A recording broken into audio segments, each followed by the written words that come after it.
Auto Parts. Hey guys, Jeffrey O'Brien here. Did you know Harman Solar has gone super high tech? There's an amazing tool at harmansolar.com that'll give you an instant ballpark solar estimate using satellites from space. You just type in a little information, and within seconds, you'll have an idea of just how little money it takes to save big on that monthly electric bill. I did it, and within seconds, they measured my roof and calculated my savings. It's very impressive. Go to harmansolar.com and give it a try yourself. That's harmansolar.com. Shop the Sherwin-Williams Memorial Day sale and get 30% off paints and stains from May 24th through June 3rd. With prices starting at $34.29, it's the perfect time to transform your space with color. Whether you're looking to revamp your bedroom, living room, or home office, we have you covered with bold hues, soothing neutrals, and everything in between. Shop the sale online or visit your neighborhood Sherwin-Williams store. Retail sales only. Some exclusions apply. See store for details. Don't be fooled by the people you meet on social media. It may start as an innocent conversation, but anyone who tries to sell you pills is nothing more than a drug dealer. And if you think tiny pills can't do much harm, think again. Fentanyl can end it all. Know the truth about fentanyl at learnmoreaz.org. Don't be fooled. Don't be faked out. Visit learnmoreaz.org.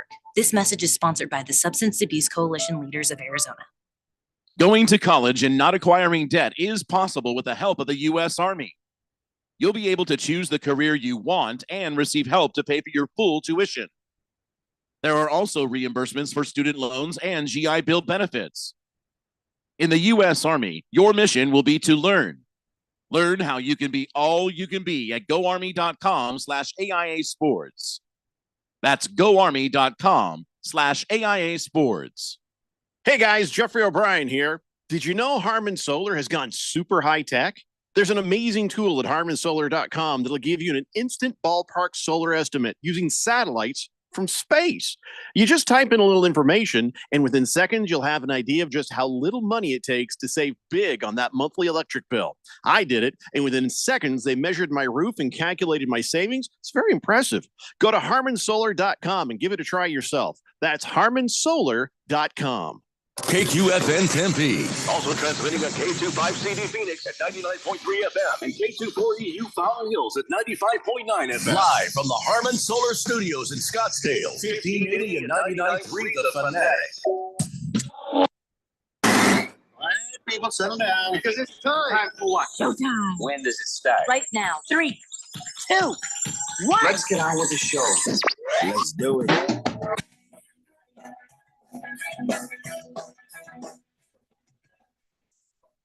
All right, everybody, it's Thursday here on the Daily Blender, and your good friend, your radio pal, Jeffrey O'Brien, alongside Randy White.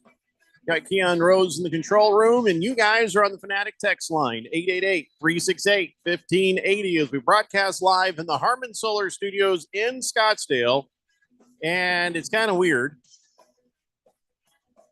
I walk in here, and I see people already texting into the show well before the time that the show is to start.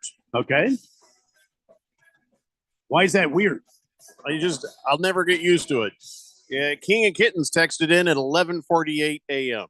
Okay. At 11:48 a.m., he texted in. He says, "Hey, new texter nickname, Mouthful of Mustard." I don't know why. Mouthful of mustard? Unless he's trying to sicken the bird. I have no idea why. And then Pierre, he texted in at 1:18 p.m. He says, "Oh, gentlemen, I want you to know that I got a second date with Diana. We're going to go out dancing on Friday night at a local nightclub. It's called a Stereo. They called the nightclub Stereo. If all goes well, we head to my penthouse for some cabeza." Some cabeza? I don't know. It might not have translated correctly. I don't know. Some cabeza? I don't know. Like, isn't that Spanish for head? Like the taco? Oh dear God! I think you might be right. Spanish for head. I was being optimistic about the. Okay. Maybe for a little sleeping time or something. He says, "P.S. What do you think about Toronto getting a WNBA team? I think they should be called the Toronto Cougars." We think very little. Are there Cougars in Toronto? I don't know what the view is there. I don't Come think on, that's Keon. the whole point. I think it's the Cougars, Yeah, I know. like women. That is specifically what Yeah. I'm referring to. Like And- Scottsdale's known for Oh, it. yeah. I didn't know Toronto was, is what I'm saying. How can you tell? They're all wrapped up in coats, big, heavy coats. Pierre, we don't think anything about a WNBA team in Toronto. Congratulations. Your dreams have come true, but that's all I can say. They'll probably also win a championship before the Maple Leafs. That's what I think. Ouch. Oh, damn. Yes, It's just every other championship, every other team in that city has won a championship before they have. Mhm. That's all. It's just Fair enough. Fair enough. Big George says, hello, gentlemen. And he says, well, the air is a little cleaner today. I agree. He says the flowers smell more vibrant, don't they? They sure do. Yeah. After the Diamondbacks, fourth place in the National League West, just completely dismantled the first place LA Dodgers 6-0 shutout. Ryan Nelson completely dominated that Murderers Row Dodgers lineup, and they couldn't Yep. score even a single run. Yep. Dodgers spent $700 million for that. Does my heart good to see the Dodgers lose to a team with a fraction of their payroll. Go Diamondbacks. Yeah. I mean, what a game. You want me to break it down now or Break wait it till after down. No, man. Well, Let's I talk mean, about it. First, stop. Play the Dodgers song, please. Please play that. It's Please. Burn in hell, Dodgers. This one here? Burn in hell. Yes, I love it so much. There it is. Ralph, I hate So, Arizona and Diamondbacks did all those things. Randy, break it down for us, man. Well, I mean, it's certainly not what I expected when you have Tyler Glass now on the hill for the Dodgers, and you're going to face the league leading in strikeouts pitcher, and you got to go 5 innings against him. And the Diamondbacks, they stuck to it. They stuck to their game plan. They tried to make sure that they got hits as much as they could, moved runners around bases, and how about Corbin Carroll with a clutch hit when everything looked down? Corbin Carroll hit that gapper. I think it was a 2-out triple, got him around to third base. How about a 21 game hitting streak by James? He's up there hitting the ball in every game, and he hit a big home run. How about that? How about the Diamondbacks putting a 6th spot on the Dodgers? And how about Mookie Betts, Freddie Freeman, Ohtani, the rest of those clowns not getting one single score? As a matter of fact, in the late innings, the catcher got on third. Was it the catcher or was that somebody? I can't remember. One of the Dodgers, he got a leadoff triple, and he stood there on third and watched the next 3 outs go boom, boom, boom, and they couldn't get him in. They couldn't figure out how to get him in. So hooray for the Arizona Diamondbacks as they leave town and head for Phoenix to take on the Marlins here and get some home cooking before they go on the road. So, yeah, Diamondbacks win a series against the league. The division leading Dodgers. Yeah. So now we've got one series. They've got the other series. Now coming home to the Marlins, that should be a way to pad some stats. That should be a way to pad some W's, right? I mean, the Marlins really struggling this year. Really struggling. They are having a down year, but I still don't think it's a team that you can look over. I mean, this is still a Major League Baseball team, and you're going to have to show up and not let down. The Diamondbacks can't afford. I mean, they're 2 games under 500. The Diamondbacks are, and they need to make sure they just keep playing. Just keep playing every day. Just keep playing every day. Get in there and keep grinding away. Get as many wins as you can. Win as many series as you can. Treat every game just like the others. Just like you just came from LA. Go ahead and treat the Marlins the same way. Don't let up. You've got to keep playing your best ball. You got to keep hitting the ball and moving guys around. If for nothing else, it's great practice when you start reaching towards the end of this season. It just is a reminder to your team to not let up. And I think the Diamondbacks need to do that. We'll have to see how they progress forward. I think it'll be Zach Gallen in game 1 going against the Marlins. That'll be, I believe, Braxton tomorrow. Garrett, I think, will pitch for the Marlins. Okay. Tomorrow night at the Bank One ballpark. And then 3 against the Marlins. Then we go to Texas and New York City. New York City. Yeah, New York City before coming home to take on the Giants for 3. So after we play the Rangers, the Marlins, and the Mets, we start taking on division rivals. We've got a good chance to put some hurt on the San Francisco Giants, which will be in town for 3. We'll be in San Diego for 4 games, and that's going to be a good 7-game set there where we can really make some mileage up in the National League West. So I think my advice to the Arizona Diamondbacks: don't treat the Marlins like they're an easy team. This is still a major league team. Let's go out there and keep playing Diamondback baseball. Yeah, every game counts. And, man, I'm really looking forward to seeing them start to hit their stride and start to become the team that we know they can be. Get some guys back from injury. I'd like to see everybody healthy by July 2nd, please.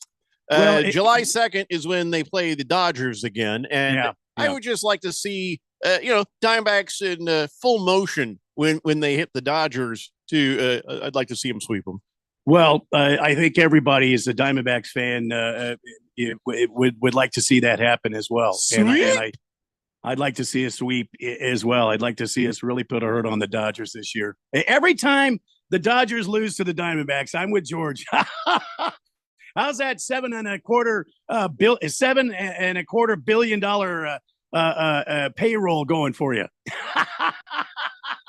Yeah, it does. It does warm the cockles of your heart. It really does. Also, how big was that to see Corbin Carroll kind of shake some rust off? I hope it's for real. He's the guy I think that really makes the team go. And when you saw it last night, when he hits like that, they can score, and everybody gets in. Like Randy says, get everybody over and around. But it starts with him. He's the guy that gets on base and gets the party started. And if he doesn't get going, neither do the Diamondbacks. But when he does, man, it's fun to watch. Yeah. By all means, and we're a half game behind the Giants, so we need to keep pushing. We need to, if it's possible, we need to sweep these Marlins and head out of town to take on a very difficult Texas Rangers team in Texas. And we need to play our best ball for them, because the Rangers, they're playing pretty good ball as well. I mean, they're just 3 games out of first place in the American League West, and they're battling for the right to try to repeat and do what they did last year, go to the World Series and win. So this is certainly a team you don't want to give up on. You don't want to overlook the Marlins to get to the Rangers. You want to play your game every night as if it means your playoff life. Yeah. Every game like it's the last game of the World Series. Play them all, and get as many wins as you can, because it all adds up in time for the real thing. Yep. So it was pretty funny at the Dodgers Stadium while everybody's playing there. Everybody's inside the park. They're like, "Hey, there's some smoke over there." And so then a camera pans over and zooms in, and there is a car on fire in the parking lot. Oh boy! The thing is burning to the ground, engulfed in flames. And they show that on the big screen, and then the organist starts playing.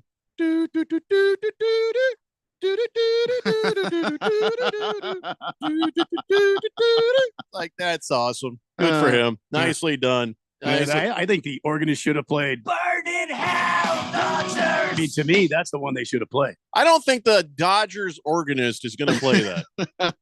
I mean, if it were Chase Field, maybe. I mean, don't see the Dodgers organist playing that. Unless we slipped him a few bucks, but then he'd be immediately fired. You think he might play this one? You think they play that one? Catchy, but I still doubt it. Yeah. Still no. All right. But, listen, get that to Chase Field. Why aren't they playing Fish Tank songs in Chase Field? I don't know. We need to talk to somebody. We need to get these out there. The Jet is trying to text in, but my whole screen is frozen. No text for you today. No text for anyone. Yep, that's just frozen. To hell with you. Hell with you all. Good night, everybody. The technology said so. I like how I escalated from, look, a text to, go to hell. You don't get a text.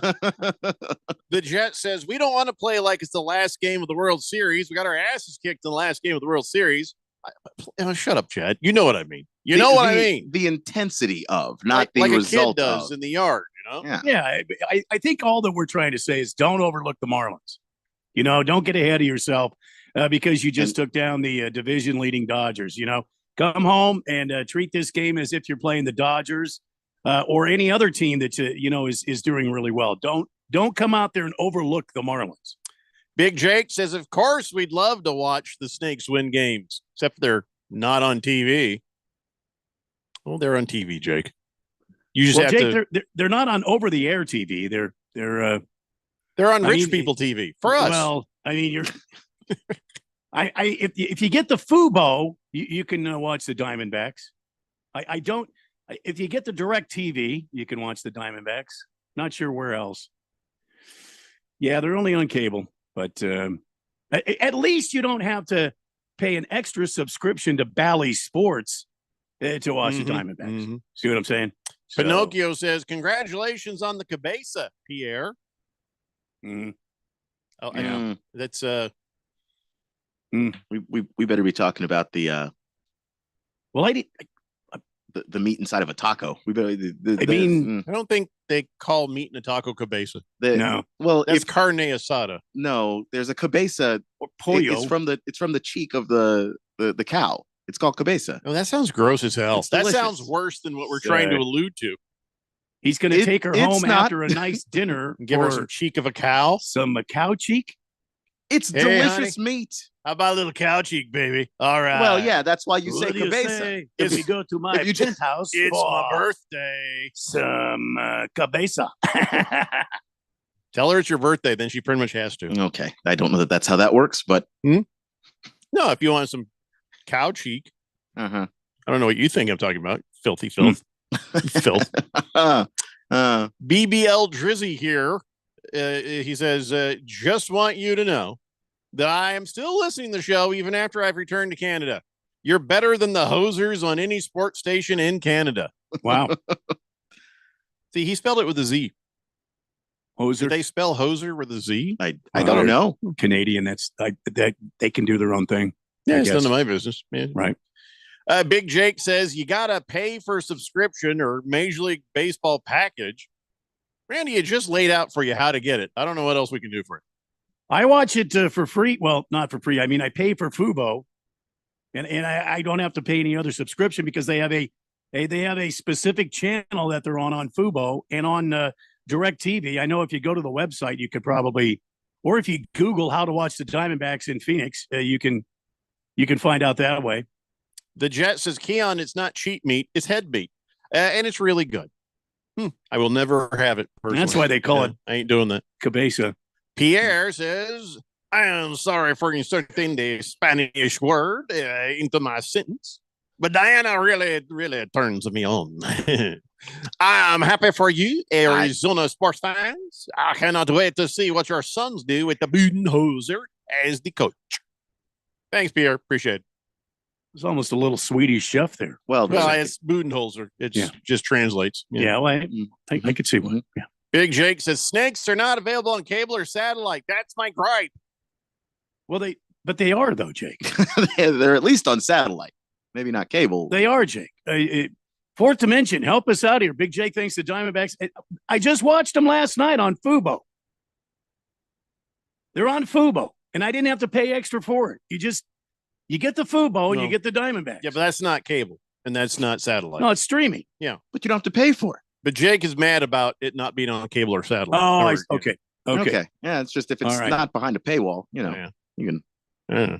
make it work. Average Joe says, hey, Pierre. Hope she pops your button. The Jet says, just get Direct TV. It's channel 686. You can watch all the Diamondback games right there. Big Jake says, only with a package. Fubo must give you the MLB package. Only with a package. No, I don't have the MLB package.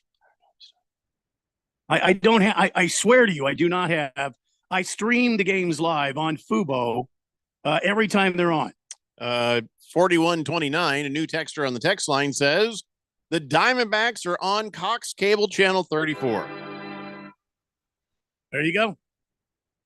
So they're on literally cable, satellite, and streaming. There it is. So I think Big Jake has anger issues. yeah, that's probably why I couldn't find it. You gotta breathe, Jake, which is In wild through your nose, out through your mouth. coming from me. In through your nose, out through your mouth. Okay, this is from 12 News. Cox, DirecTV, Spectrum, Xfinity, Comcast are said to have the games available for viewing. Those watching games in Phoenix can catch games on 34 on Cox Cable. Randy, what's the date on that story? It's this year, March 28 of 24. Big Jake says, well, they must have struck a deal recently then. No, that's from March. March 28th of 2024, according to 12news.com. You can watch them on what I just told you. So and basically, I know Jake has been sitting alone in a room. I don't have any backers, and he's not paying attention to what's happening around him. Oh, I can't get on cable. I can't get it on satellite. Boy, that's and he doesn't look like he's not letting the light in, Randy. Boy, that's sad. Let the sun shine. Let the sun shine in. Big Jake, the sun. Yeah. Okay, I'm done. That's all I got. I realized first I thought I was killing it. Then I realized I'm probably killing others. It's probably not good. Could be. Yeah. Because I'm thinking people driving down the road hearing me sing, and then they're like, they're reaching for the radio, and they turn the wheel, and they end up going straight off of a cliff. Lots of cliffs here in the Phoenix area. DirecTV set to broadcast the Diamondbacks on channel 686. Yeah, that's what they never said that. Yeah. 686 on the DirecTV. What was the other one? 34? 34 on the Cox, Cox cable. Yeah. Jake says, well, the start of the season, they weren't on Cox. Only with MLB package. Okay, my bad. Okay. It's okay, Jake. It's going to be all right. Sometimes you get mad. You can't think clearly. Yeah. Well, that was Bally 686. Yeah, just take a deep breath.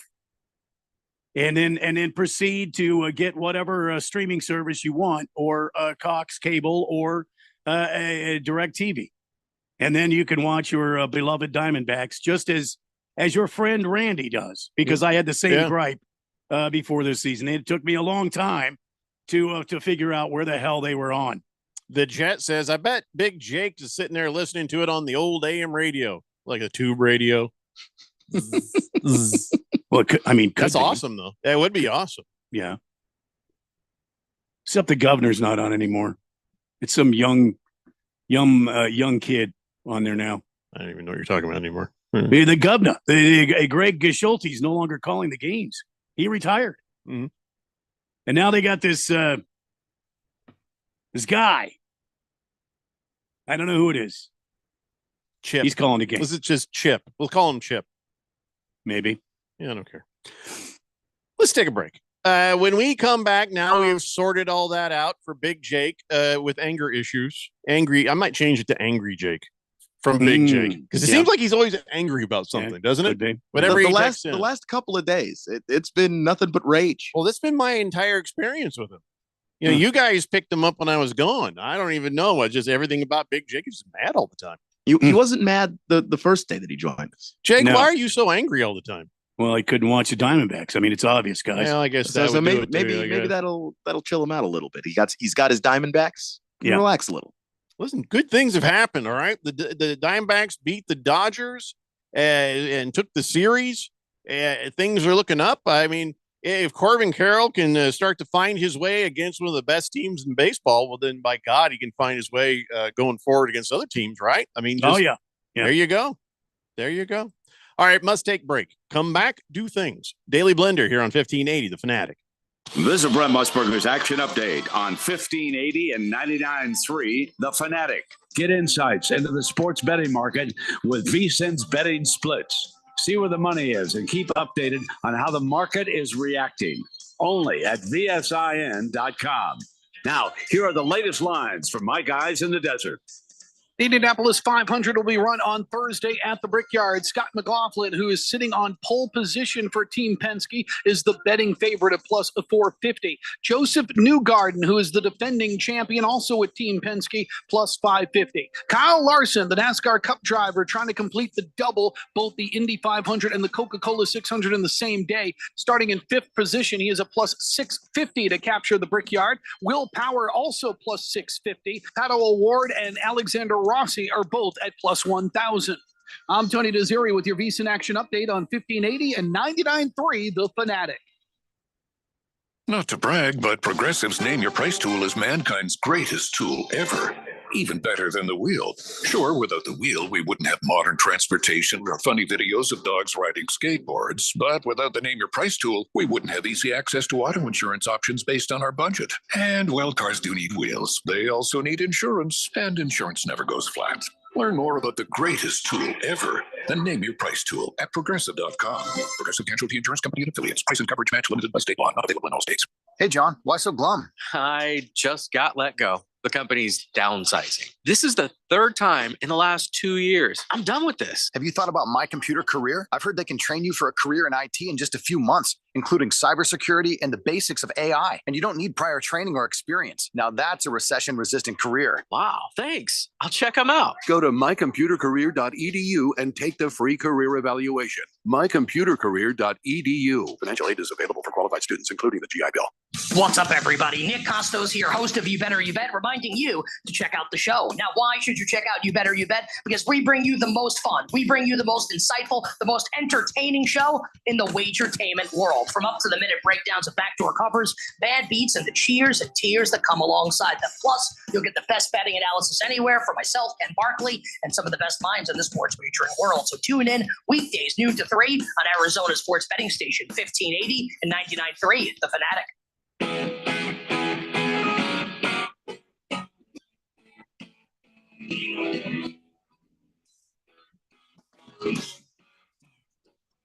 Hey, Blender here on 1580 The Fanatic. Bruno Baller wants to know whatever happened to ASU baseball. He used to be a regular in the College World Series. Now they struggle to even make a regional. They lost. They must win game today, and, well, now their season's over. I don't know, Bruno Baller. It's a college team, so there's ups and downs though. Yeah, people come and go in a program. So sometimes you've got cycles, and I don't know exactly how much it works in baseball because I'm just not as much of a college baseball person. But you've got 2, 3, 4-year cycles where your talent is juniors and seniors. That's when you're at your best, and then you decline a little bit. And then if you continue to recruit well, you'll be back on top in a few years. It's going to be interesting to see what Graham Rossini, the new athletic director at ASU, can do to change out. When did that happen? About 7 hours ago. Arizona State announces Graham Rossini as the new athletic director. So I'm going to look at Keon right now and be like, what the hell, Keon? Yeah, I didn't know. Let's see. Let me tell you how the show works behind the scenes. In the morning, I'll run through and grab a bunch of stories. And then I got a bunch of stuff together. And then, around 2:15 or so, or 2:20, Keon will have a call with me. We'll talk. He's like, so what's going on? What do you got there? Because he scours through. Did you see this and then just think I had it? Or did you not, to be honest? No, I didn't have it. Yeah, you didn't have it. I didn't have it. Like you're turning to me like, what the hell? I'm turning to my Google alerts set to ASU that's supposed to let me know when things happen with the Sun Devils. Are you sure this is real, Randy? I'm looking at it right here. It's on CBS Sports under the NCAA football tab. Arizona State promotes Graham Rossini as the next AD. I believe you because I know they were talking about shuffling things around, but I was going to wait till it happened. So I put it in my phone as a Google alert to let me know, and my phone didn't let me know a damn thing. What I was gonna say was Rossini.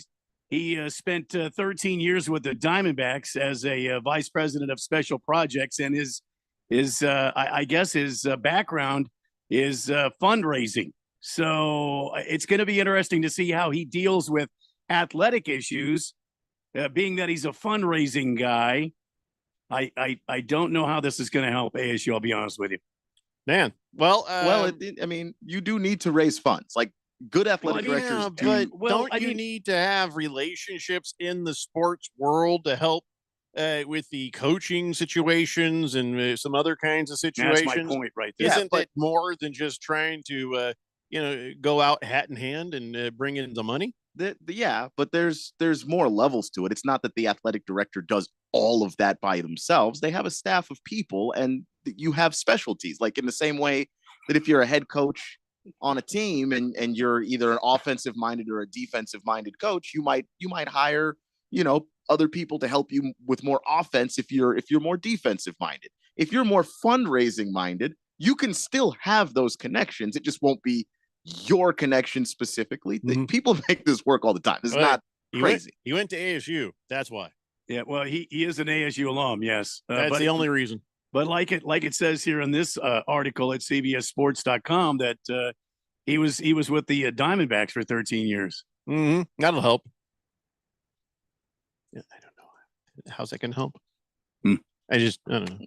The ability to lead the athletics department at my alma mater is a responsibility that I'm enormously proud to take on, quote, end quote, said Rossini. I'm just trying to find his qualifications for this thing. Well, at the very top, Graham Rossini, the next AD, alum. That's not a qualification getting named it. I'm just saying, what's the qualification for? Well, he's been with the school since 2021, senior associate athletics director. Yeah, okay. Yeah, that's fine. Like the biggest part of your job is actually raising funds. He was tasked with growing the external departments through ticket sales, corporate partnerships, philanthropic contributions, name, image, likeness, fan experience. None of this. You know what? Okay, I'm sure he's great. Yeah, I'm just anything's better than what we had. Well, if he can help the NIL situation at the school, which the head football coach Kenny Dillingham says that the ASU is near the bottom, dead last in the former Pac-12. If he can fix that and help with recruiting to get some quality players here, then that's going to help the athletics of the programs, right? That's going to bring in good athletes, bring in other people that are interested about being here, create a buzz about ASU athletics. I just think it's going to be interesting to see how he handles like the base. You're right. The baseball program used to be a regular in Omaha at the College World Series, and you haven't seen them there in years. What, 20 years? You know, the minute this guy aggravates us, we're going to start calling him Mussolini. I mean, that's just obvious. I don't think step it needs for when to he aggravates us. go that far. Oh no! I mean, if he aggravates us, it's going there because he's got to act in a totalitarian way to be that. You can't just call somebody Mussolini. Tortellini. I don't know what to call him, but yeah, no. Rossini. I don't know that much about Rossini. the guy's background as far as the athletic stuff goes. You go through his profile and you got a whole bunch of more financial side things, but that's most of the job. That's the thing is we only care about the athletic director when it's time to hire or fire a coach. He had the work he's doing when we're not thinking about him is raising money. If you can't raise money, your athletic program might as well not exist. A great athletic director is somebody who can't remember his name. You're not even thinking about him. I don't know about that because I just don't even want to think about him. I want to get us a good coach, get us, give us no problems, and then we just hear about you every now and then. Send out Christmas cards. I don't care. But if somebody makes a great hire, you do remember that stuff too. So it's a two-edged sword a little bit. You have to. I don't know. I think you have to be able to make money in this college landscape that we're in, or you're dead. And ASU's biggest problem, especially with the football side of things, is that their NIL is not organized in a way that makes them appealing to recruits. So everything that Kenny Dillingham has managed to do so far has just been on sheer his ability to talk people into coming here. That's just his ability as a talker and as a coach to instill that confidence. It'd be nice if you could back it up with some money, though. You know what we need to know is who are Graham Rossini's friends? Because those are the next coaches. Well, there's John. There's Steve. Right. I think Karen is in there. Well, we don't. April. Yeah, sure. Let's see. That is the next batch of coaches. Chad, I don't know how that's going to be. Terry, how that works exactly. William. He doesn't like Bill. He likes William. Okay. So don't call him Bill. Usually when somebody says I'm William, don't call me Bill. I call them Bill. Almost right away. Well, see, I'll drop into. Oh, sorry about that, Billy. Yeah, or Willie. That'll really get him. Willie. I do think that we don't know how that's going to work either. You don't just show up and start hiring coaches. If Kenny Dillingham is doing a good job and he's so far so good, keep it up, then he's going to have his job. At some point we're going to have to ask questions about Bobby Hurley, but that's exactly what I was thinking. Is who does he know in the world of basketball? But he just landed a 5-star recruit. But people hire firms for this too. You don't just hire your friends. You can actually go out. That's what Ray Anderson did. Yeah, well, that's why we're happy he's gone. Remember Herm? That's why we're happy he's gone. because there are more professional people go out. They hire firms who actually have done the legwork on this is what this person's track record is. These are the pros and cons of hiring them and all of this other stuff. And then they come back and report to you. Randy, we should start a firm. I think you're right. If we start a firm, then we can get each other hired as coaches. I don't know that that's how that works. If you're in the firm, you can't hire yourself. God, there's a lot of rules. You sick of this? You provide a list of fascist people. environment. Yeah. And if I your thought list this is was a capitalistic environment, and if where you thought it was America, it is but you America. can But make the way in this world. You come here with nothing, and you make a tremendous fortune because of the opportunities given to you by this great land. I was just gonna get us hats that said "Make sports great again," and then forget it now. We will not be a firm for ASU. Masa. We're not helping. Masa. Yeah. Ooh, that's what you use in the tamales. Masa The ball. masa. Or masa ball. Oh. Oh. See, now you're thinking, we're both thinking two different foods. I'm thinking matzo ball soup. That's the best soup ever if you're sick.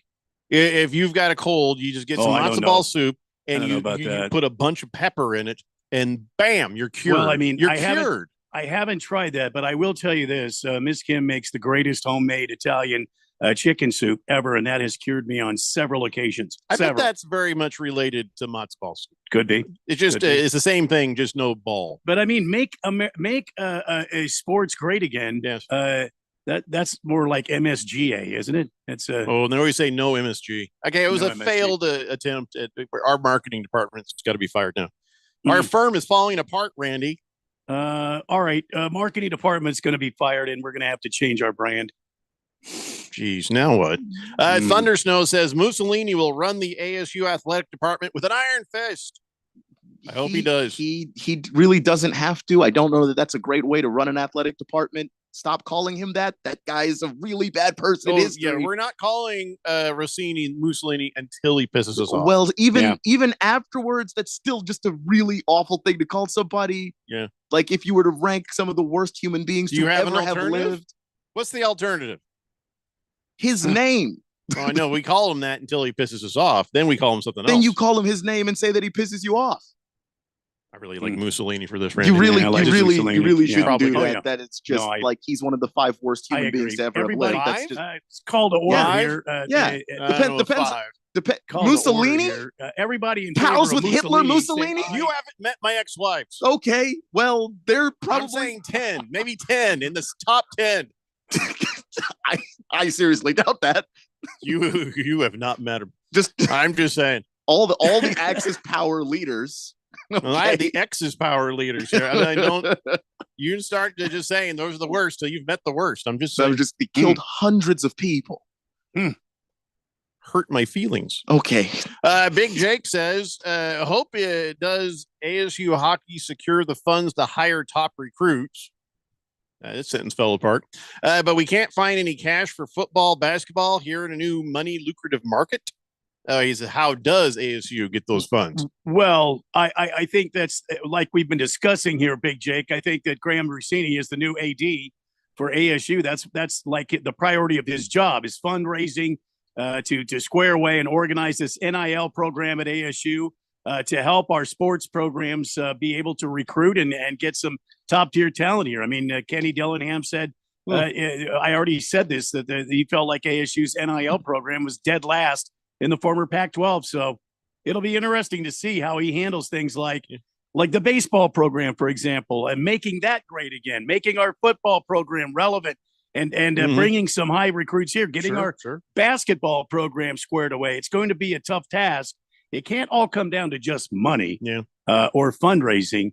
You got to get some talent in here. Well, and one way to do that, of course, is the NIL. The other way to do that is get some quality coaches in here. And get some assistant coaches and but the coach upgrade in those areas too. Yeah, but the coach hires the staff.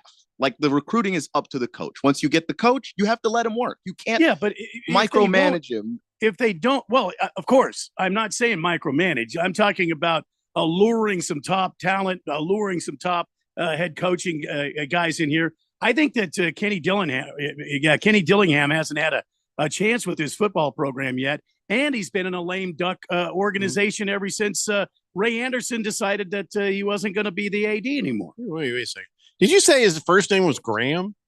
Yes, Graham Rossini. So, and because he's white, if he starts to aggravate us, can I call him Graham Cracker? There you go. Is that all right? Does that make you less angry if I call him Mussolini? If I call him Graham Cracker, is that all right? Yeah. I can say it. You can't. I mean, by the way, I can absolutely say it. I just won't. How dare you? Graham Rossini. How do you have such a like Scottish or English first name and such an Italian last name? Well, your parents come from two different. He's American. He's conflicted. If you're American, you've got two different. I've never heard of such a different first and last name. Graham Rossini. All right. Well, he can't do worse. Can he? Well, I guess he could. Then Ray Anderson. You could genuinely do worse. I've seen what they do at Vanderbilt and call it an athletic department. It's not great. We're rooting for him. Don't get us wrong. We're absolutely rooting for Graham Rossini to come in, kick a little ass, and get us some more respectable sports going on over here. Absolutely. So that's the thing. If he aggravates us, he's Graham Cracker. But if he really pisses us off, he's gonna be Mussolini. I really just don't think that that's casually a name you throw out to make fun of somebody It's not with. casual. It's not casual. I said there's tears. Comparing a guy to somebody who killed First millions he's of Graham people. Okay. Okay. First he's Graham Cracker. Then we'll see. That's all I'm saying. Best friends with Hitler. I'm not going to compare. I'm sorry. No matter how much he pisses you off. What if he does something really evil? Then I'm calling him that. Okay, he would have to do that, not just piss you off. But don't tell me the rules and how I'm just going to call a guy Graham Cracker or Mussolini. Don't tell me the rules. What if he dropped little? I'm not telling you the rules. I'm just saying what's what worse. What if he climbed to the top floor of some of those ASU buildings and dropped little puppies, innocent puppies, off of the off the roof go of that? Right ahead. Could you call him Mussolini then? You could. See, don't tell me the rules. I know the rules. But that's not what we're talking about. You don't know what we're talking about because we don't know it hasn't happened yet. Until it happens, don't tell me what I can. You're already pre-deciding a thing that hasn't happened. Putting it in my pocket. I'm just because you didn't say anything about puppies. You just said he pisses you off, which could be any reason. It's true. Oh, that would piss us off right there. I think puppies. Well, yeah, that would piss off everybody. Hopefully. What if he started clubbing baby fur seals? That's Mussolini right there. That's Mussolini action all day, every day. Yeah. He just was never around the baby seals to do that. Yeah, he chose people, which is why you can't compare. If they Graham got Rossini, him, if they no matter got how Mussolini some if baby he could seals, be the worst athletic director in the history of what sports, could have been it wouldn't different in warrant history? that. Just bring him some baby seals. Okay. What are we doing? I don't know why you're arguing with me. So for now, he ticks us off as Graham Cracker. Okay? Okay. All right. That's all. Jeez, let it go. We got to take a break. Got a lot of text sitting here on the text line because Keon's mad about Mussolini. I'm sure we do. When we come back, we will get to those texts and hopefully to the next sports type thing. It's a Daily Blender here on 1580, The Fanatic. Prescriptions require an online consultation with a healthcare provider who will determine if appropriate restrictions apply. See website for details and important safety information. Subscription required. Price varies based on product and subscription plan. Hey guys, did you know there's a generic form of Viagra that works just the same, but is 95% cheaper? And you can get it online? Go to hims.com/joy. Through Hims, you'll get a free medical consultation, discreet shipping if prescribed, and the process is 100% online. To start your free online visit, go to hims.com/joy. That's HIMS.com/JOY. These statements have not been evaluated by the Food and Drug Administration. This product is not intended to diagnose, treat, cure, or prevent any disease. What's up? I'm tired of feeling so bloated. That used to be me. Then I got this. Align Bloating Relief plus food digestion. A probiotic, right? Yeah, it works naturally with your gut to help soothe occasional bloating and gas. Plus, it has vitamin B12 to aid digestion by helping convert food to cellular energy. 2 benefits, 1 capsule. Align Bloating Relief plus food digestion from the #1 doctor-recommended probiotic brand. Learn more at alignprobiotics.com. Let's say you've got questions. You're looking into solar, but you don't know where to start. Well, Harman Solar has the answers. Hi, I'm Jeffrey O'Brien, and listen, there's a couple of ways you can go here. 1, visit harmansolar.com, browse around, because right across the page, they got links to all sorts of great information, like frequently asked questions, equipment, tax credits, even testimonials. Or just give them a call, 800-281-3189. Ask them directly. They'd love to hear from you. That's 800-281-3189, or just go to harmansolar.com. I'm getting vaccinated with Prevnar 20, a Pfizer vaccine. So am I, because I'm at risk for pneumococcal pneumonia. If you're 19 or older with chronic conditions like asthma, diabetes, COPD, or heart disease, or are 65 or older, you are at increased risk for pneumococcal pneumonia. Ask your doctor or pharmacist about Prevnar 20, pneumococcal 20-valent conjugate vaccine. It can help protect you against pneumococcal pneumonia in just one dose. Even if you've already been vaccinated with other pneumonia vaccines, Prevnar 20 may help provide added protection. Prevnar 20 is approved for adults to help prevent infections from 20 strains of the bacteria that cause pneumococcal pneumonia. Continued approval may depend on a supportive study. Don't get Prevnar 20 if you've had a severe allergic reaction to the vaccine or its ingredients. Adults with weakened immune systems may have a lower response to the vaccine. Side effects include pain and swelling at the injection site, fatigue, headache, muscle, and joint pain. For full prescribing information, please call 1-855-213-2138 or visit Prevnar20.com. I'm an Arizona truck driver. I deliver food, medicine, supplies, and hope. And during times of crisis, I support our communities. But every day I see people putting lives and families at risk. Distracted driving is deadly, period. Be aware, be safe, and visit sharetheroadaz.com and find tips on how to drive safely around trucks. This message is sponsored by the Arizona Trucking Association Foundation. This is Brad Musburger. Don't miss Betting Across America, Saturdays at 11 a.m. right here on Arizona Sports Betting Station, 1580 and 99.3, The Fanatic.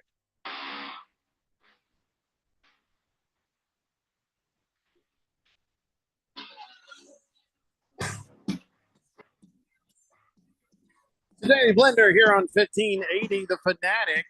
Just found out that ASU's got a new athletic director, Graham Rossini.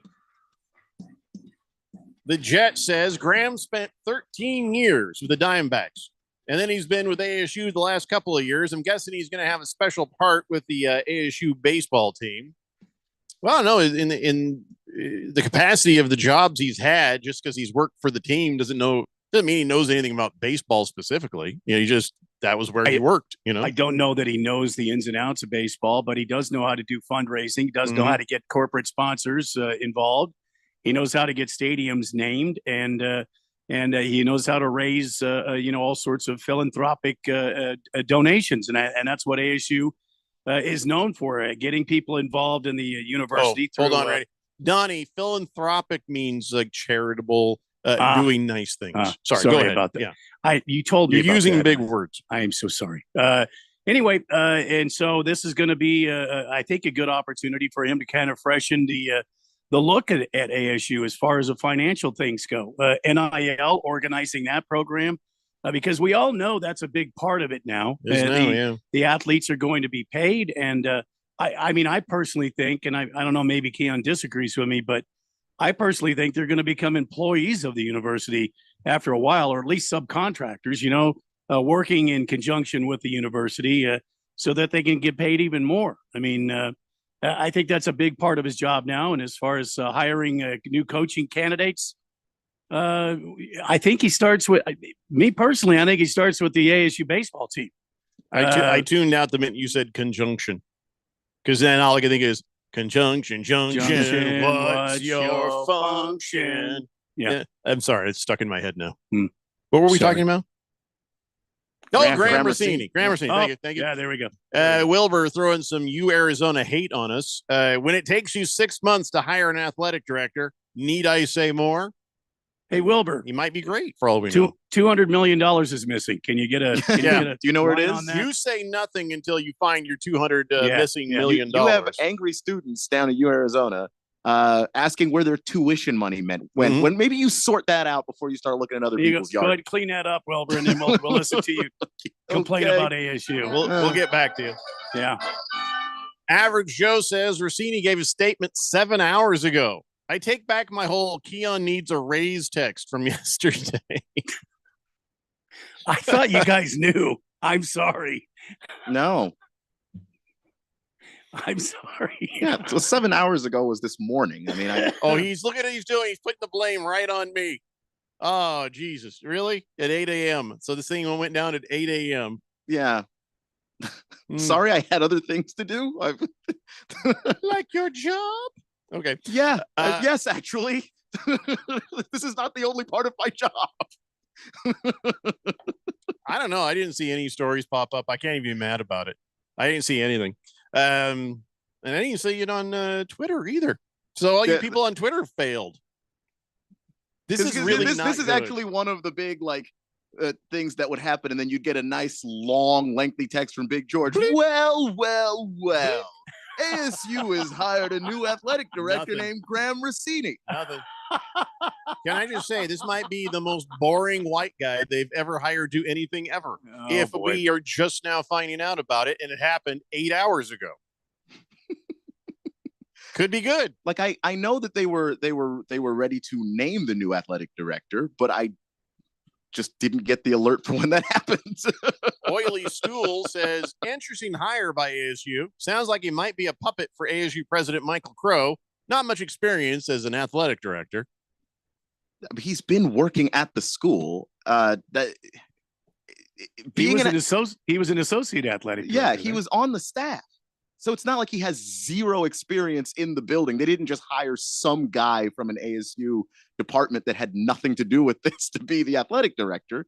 They hired a guy who knows what they want their athletic department to be about, who's been inside of it, who understands specifically what to do with money. And I can't stress enough how much that is the most important part of this job. If you want to hire good coaches, you need money. If you want to get good players, you need money. If you want your athletic facilities to be up to par with the levels of other top programs in this country, you need money. If you don't have the money, guy, forget everything else. You don't have that.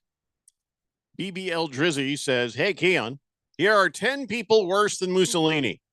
Adolf Hitler, Joseph Stalin, Vlad the Impaler, Pol Pot, Heinrich Himmler, Saddam Hussein, Idi Amin, Ivan the Terrible, Kim Jong-un, Nero, Genghis Khan, Seth Rogen. Need I go on? Okay. I actually added Seth Rogen. Okay. Well, putting Seth Rogen to the side, you don't need to go on because that's an argument you can have. Where you rank Mussolini in the top worst people in the world, I have him right next to Hitler because they were friends. He actually had him next to Hitler here, too, but not in the same way. Okay. So, it's not like I'm saying there aren't 10 worse people than him. What I'm saying is he's in that conversation for one of the 5 worst people that's ever lived. What are we doing? You named a bunch of other people exactly like him. Well, and you forgot my ex-wives. So okay. I never met them, so I can't. No, I'm saying BBL Drizzy. I don't think he's met them either. Everyone should know about this. Oh yeah. King of Kitten says, I've been sick all week. Sniffing and sneezing, coughing nonstop, sore throat, aches, pains, fevers, night sweats. I wake up drenched, covered in sweat. It's wonderful. It's nice to have time off. Beer Bob says, according to a quick Google search of the worst people ever, Mussolini wasn't even in the top 25 on Google. Okay. I disagree with Google. Now what? Man, look at Keon. He's ready to fight Google.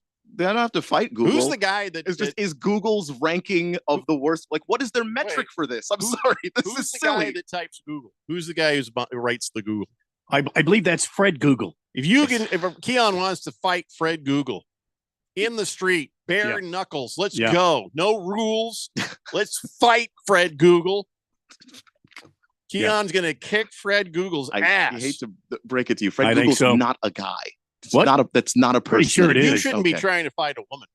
That's just it. And Fred Google isn't a person. It's those were literally the next. Even know Keon anymore. He's trying to fight women. The next words out of my mouth were he's not a person that exists. But that's fine. Hear what you want to hear continually. Fred Google. So I thought it was Fred. Now you're telling me it's Frederica. It's not a person that exists. Then who the hell's typing all the Google stuff? When I say, "Hey Google," somebody types it back. So who's typing? I'm pretty sure that's Fred Google. That's what I'm saying. It's Fred Google. Okay. Only he spells his name with a G-U. Let's get Fred Google on the show. All right. Ringless Joe. He's not real. He's not an actual person. I'll send him an email right now. I'll book him. Oh my God. You can't book him. I bet I can. Nobody Ringless can. Joe, he's not real. He's not a real person. We'll see. Okay. Ringless Joe says 5 worse people than Mussolini. Luka Doncic, Joel Embiid, Jason Tatum, Stop. Michael Malone. No, we're not doing James this. Harden. We're not putting What happened to Draymond Green? We're not putting non-dictators on this list. Where's Draymond Green? Oh my God, Draymond's not on this list either. He's just a dirty basketball player. Worse people than Mussolini, and you don't include Draymond Green. Come on. Yeah, it seems like he should be in that list somewhere. Should be the Pinocchio top. says the guy who invented the bra should be on that list, Mr. Googles. What's your problem with the bra? If you are, I can do it one motion. That thing is off. So I don't know what your problem is, Pinocchio. Is it just the fact you don't want women wearing them, or you just can't get one off? You know what I'm saying? Or you can't get yours on. Oh, that's it. Pinocchio's Yeah, having a could hard be time it. putting his on. That's always hard. You gotta somehow scoot him around, I think. The man's ear. Yeah. Slow-mo Zoe says, what are you going to call him if he does a good job? Graham Rossini. Yeah. Poppy.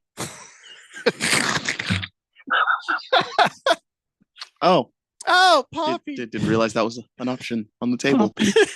There. He'll be walking by. Oh, he's in there. Oh, Poppy. You're like, what was that? Hi, Poppy. Guess Hi, who's never being Poppy. allowed back to press conferences for ASU?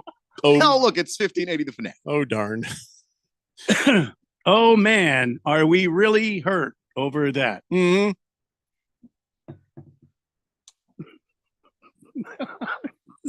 Big Jake says, this guy worked for the Diamondback for 13 years, huh? Yes. Mm-hmm. He says, by the way, Keon is very right. To call the man Mussolini, the murdering fascist responsible for over 500,000 murders, straight overkill and extremely poor in taste. I feel for you, Keon, sitting there with these two guys throwing evil around like it's routine. What are you talking about? Evil around. See, now I heard routine. I want poutine. There it is. What about Putin? It's not Putin. Oh, Putin's evil. Yeah. He's pretty damn evil. There we go. So there, Jake, we just destroyed you. We just destroyed your argument. Have we? You might want to With- sit down. with facts and logic. You might want to, Yeah. poutine. It's like gravy, right? Yeah. Beer Oh, it's Bob says, Keon, so your argument for not putting Jeffrey's ex-wives in the worst people ever list is because you've never met them. Have you met all the other worst people in the world? Did they commit murders, Jeffrey? They murdered my soul. Okay, so I rest my case. Wait, and my bank, my bank account. My case My remains rested. soul and my bank account. And his feelings. If my case rests anymore, it's Rip Van Winkle. Okay, I rest my case. Your case has narcolepsy. I know. I don't have to meet your ex-wives. If they didn't kill people, they're not worse than Mussolini. I wish my ex-wives on you now.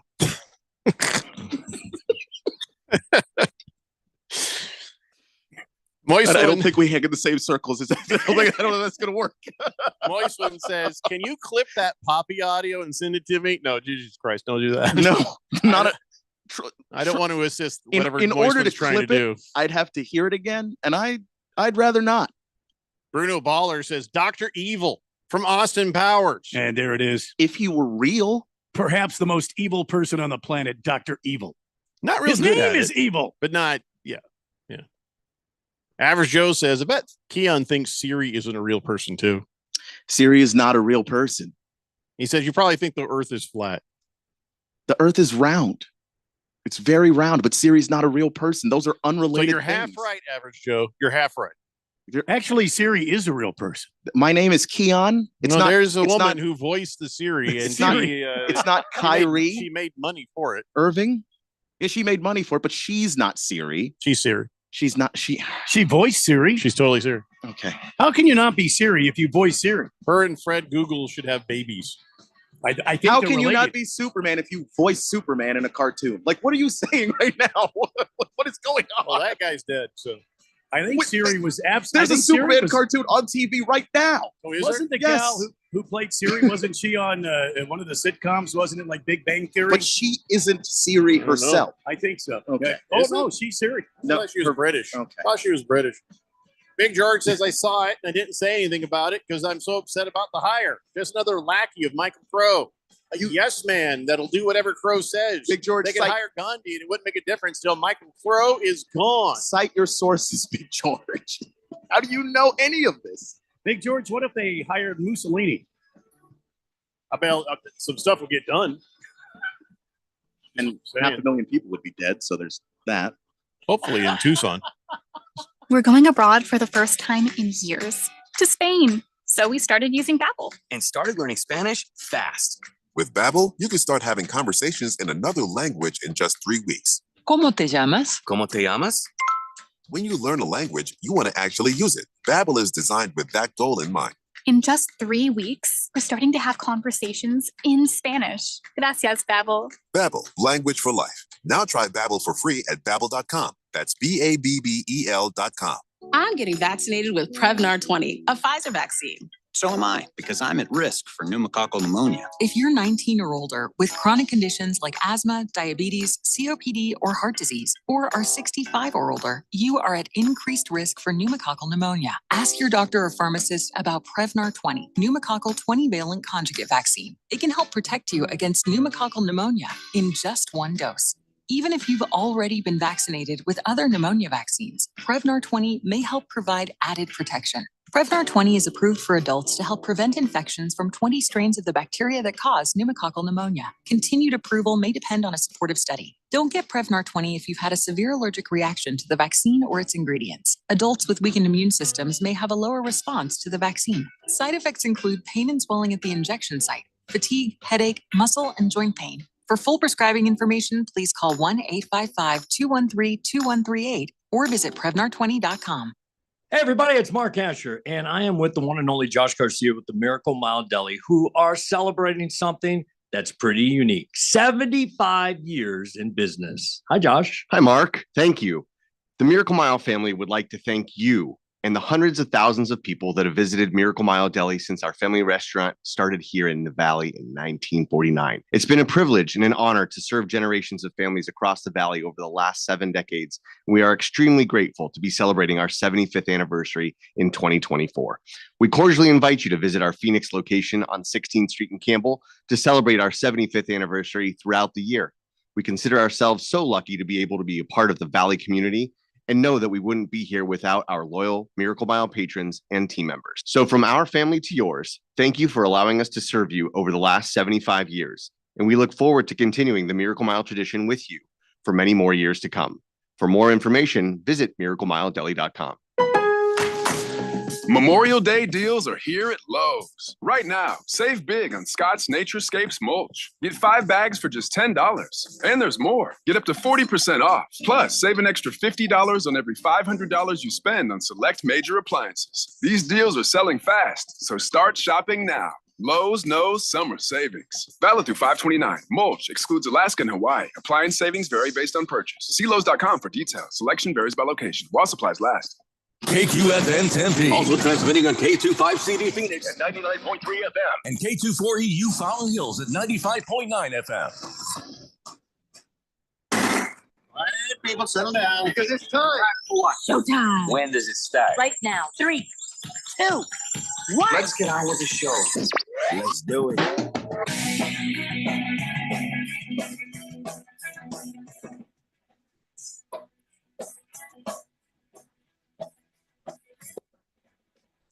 All right, buddy, it's 4 o'clock here on the Daily Blender. I'm your good friend, your radio pal, Jeffrey O'Brien, alongside Randy White. Keon Rose in the control room, and you guys are on the Fanatic text line, 888-368-1580, as we broadcast live in the Harman Solar Studios in Scottsdale. I think we need to move on to some other things before Keon loses his mind. Probably a good idea. Ringless Joe says Mussolini. See, this is not really helping. Ringless Joe says, yeah, just not sure if I should even read these texts now, to be honest. Especially since the text machine is not working now. I think it's the universe trying to tell us something. Or the university, ASU. No.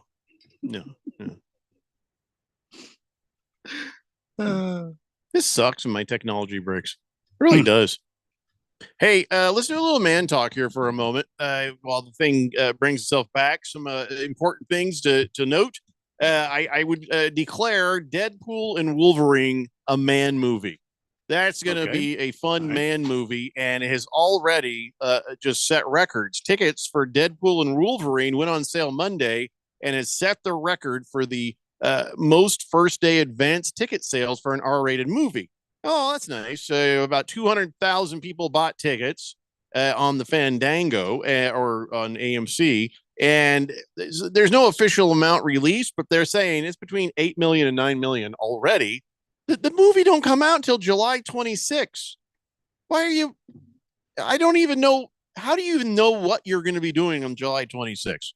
Just Well, go see it when it comes out. Yeah. If you buy the ticket, that's what you're doing on July Can I 26th. just tell you how dumb that is to buy your ticket in advance like this? Locking that day into your your schedule. Just go to the movies. I do know that when a movie's big like this one's going to be, that a lot of times if you wait, the tickets just get sold out really quickly.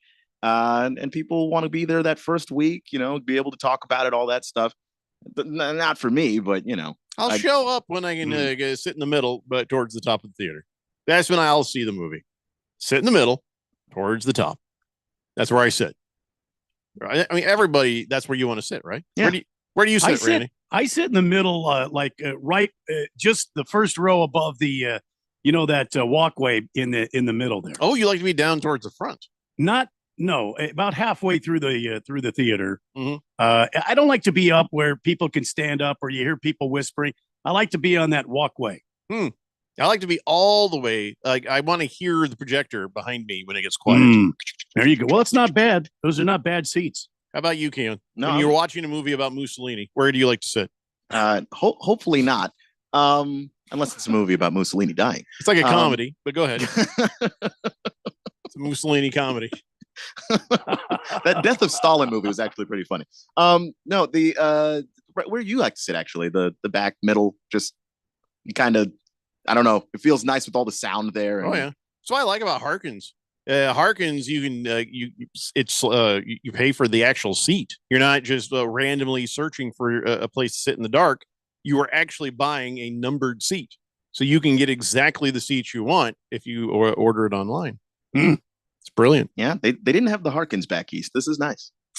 Have you been to Harkins? Yeah, many times now. It's great theater. Yeah. Ringless Joe says Mussolini may have committed genocide, but Draymond Green committed basketball terrorism. Oh yeah, that's true. Yeah. No, that is true. I agree. Yeah. Both are true. Both can be true. Both can be true, but the word that's most important is basketball, as in not the rest of your real actual life.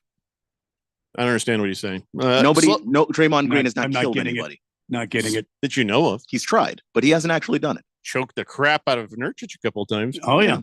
Slow-Mo Zoe says, to be fair.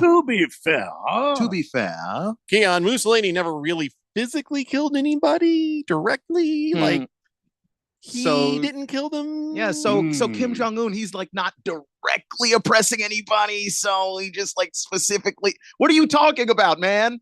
And I'm not physically doing anything to raise Keon's blood pressure.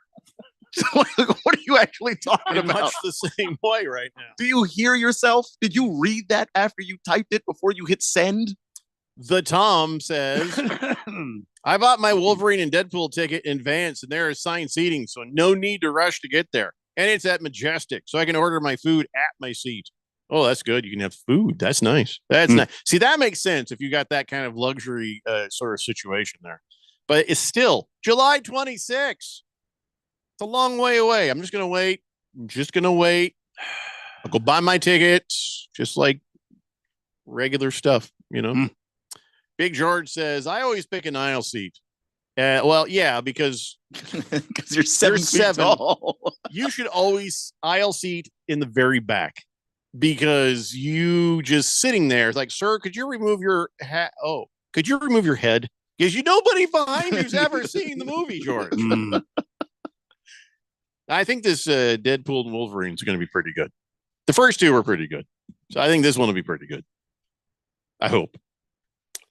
So here's another thing for you men, an anger management hack. Sometimes we as men get angry. And this came up as an idea, and I haven't tried it because I don't get angry that much. Well, not like anymore. Not like this kind of angry, right? But so some TikTok woman decided, she's like, I've got an anger management hack. She takes a bowl full of ice, like ice cubes, and she goes in the bathroom and she just whips them right at her tub as hard as she can. and it's like they explode, So she's like, she looks psychotic doing it, and it's just, but what's going to happen?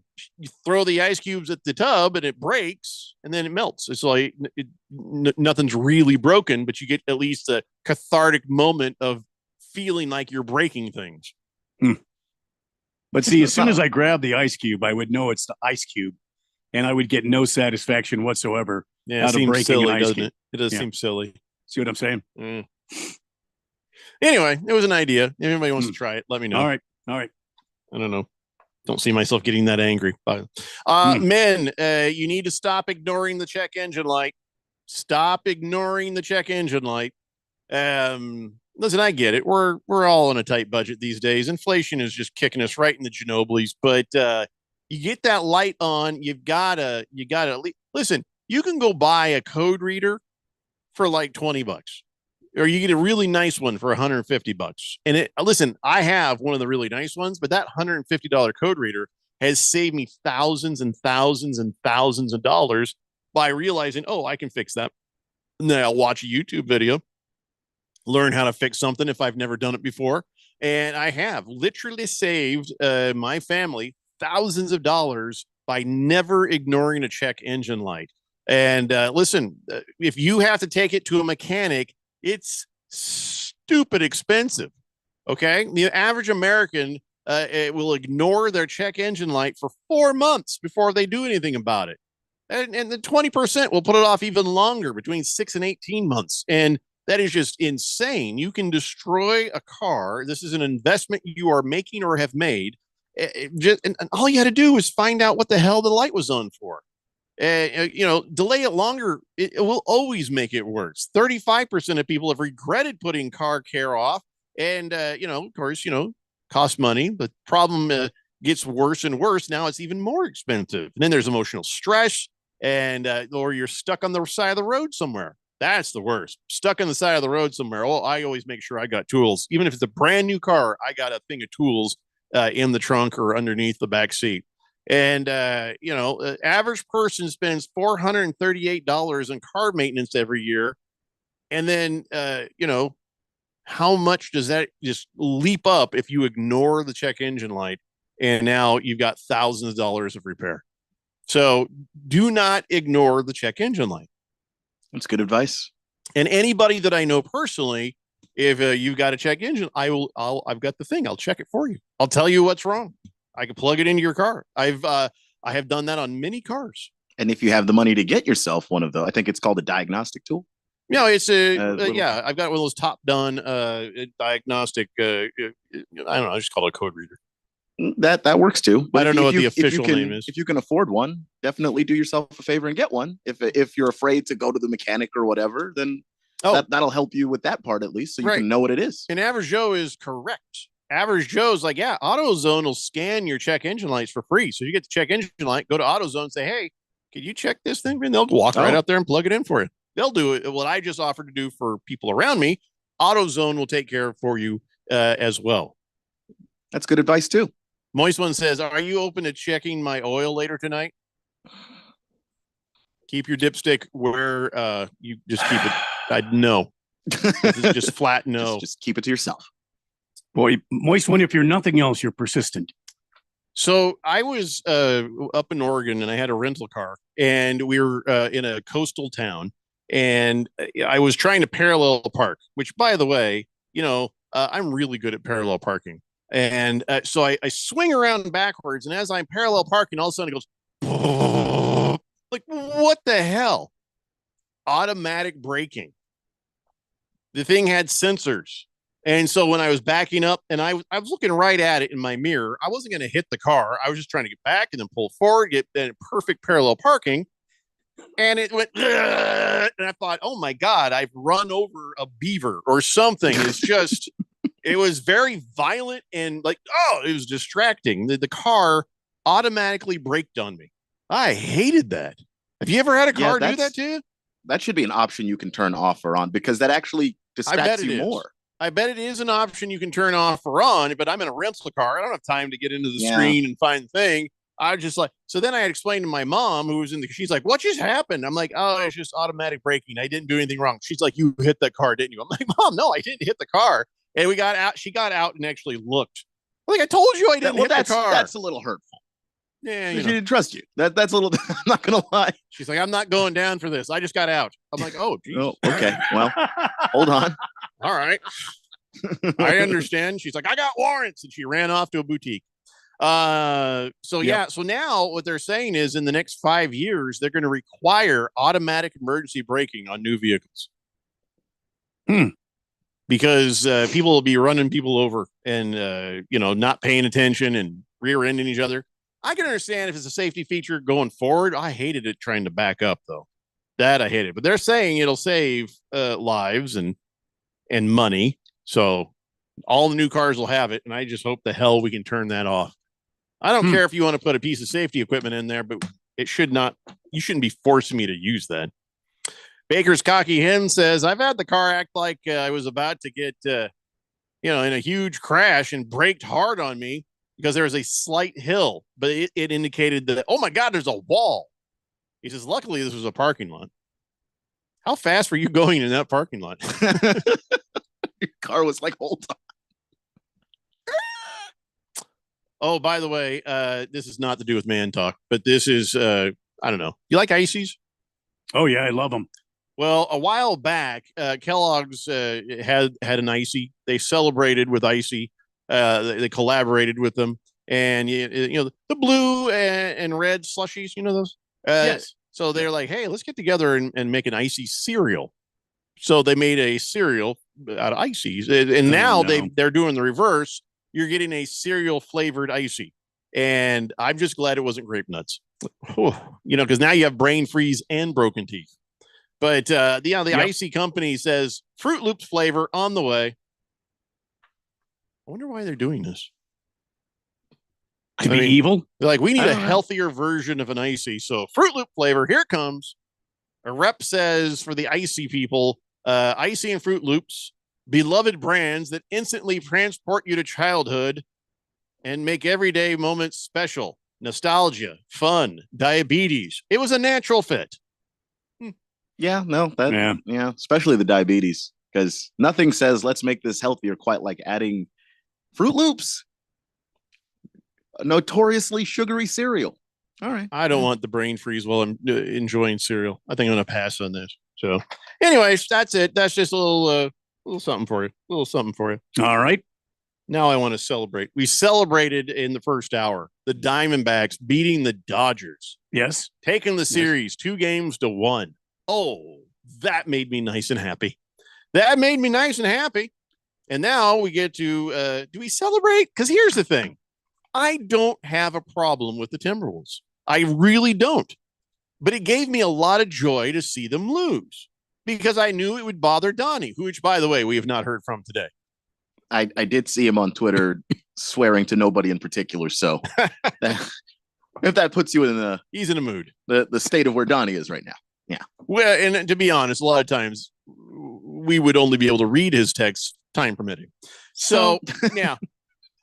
I don't want to celebrate the Timberwolves losing. Yeah, I got no problem with the Timberwolves. Personally, with them, I don't want Donnie to have nice things. Well, I understand that, but I don't like Luka Doncic. Don't like him either. Yeah, but he had a big night. 15 of his 33 points were in the fourth quarter. Kyrie Irving, he had 24 of his 30 in the first half. They spread that out and they, just were able to hang in there. I mean, it went back and forth quite a bit. It was a close game, 108 to 105. And it just, it was a good game. When you say it was a good game, it was a really good game. Yeah.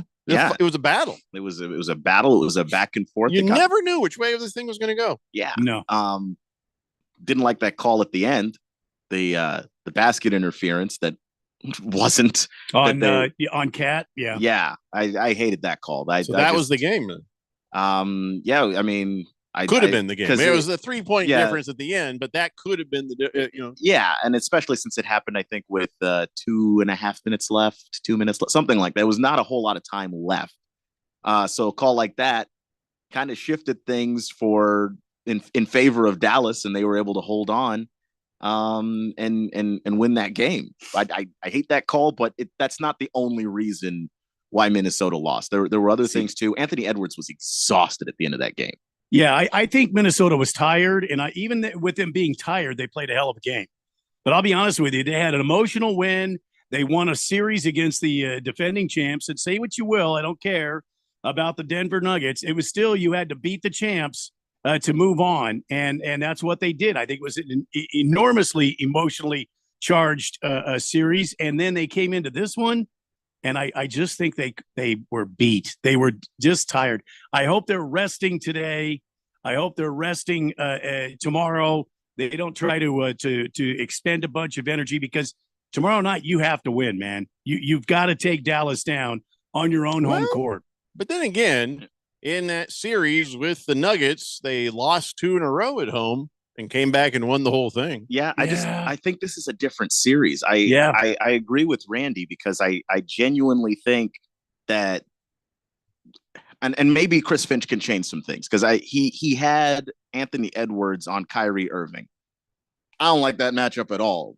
Kyrie was having this man run everywhere, and it was affecting his offense. He didn't play well offensively or defensively in the second half of that game, because chasing Kyrie is a lot of damn work. That guy does not make it easy on you. And I just think you go down in this particular series, the way that it's clearly, at least Anthony Edwards, the way it's wearing him out, I don't know that that's good long term for Minnesota. I think you got to have a tandem of guys that can be on him, and you can give them breaks and put the other guy on him. You see what I mean? Just kind of platoon them and have them work on Kyrie. And then as far as Luka Doncic, he's got a bad knee, man.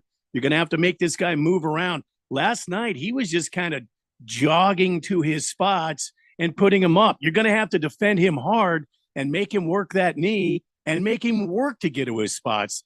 I didn't see that last night. And it was like me playing basketball. You jogging to his spot and then putting the ball up. You see what I'm saying? And that's partially how Luka plays. Like, Luka never really plays fast anyway. He's cash. But you have to you do have to press him earlier in the possession. You can't wait till he gets to the 3-point line or even inside the 3-point line to start putting pressure on Luka. At that point, it's entirely too late.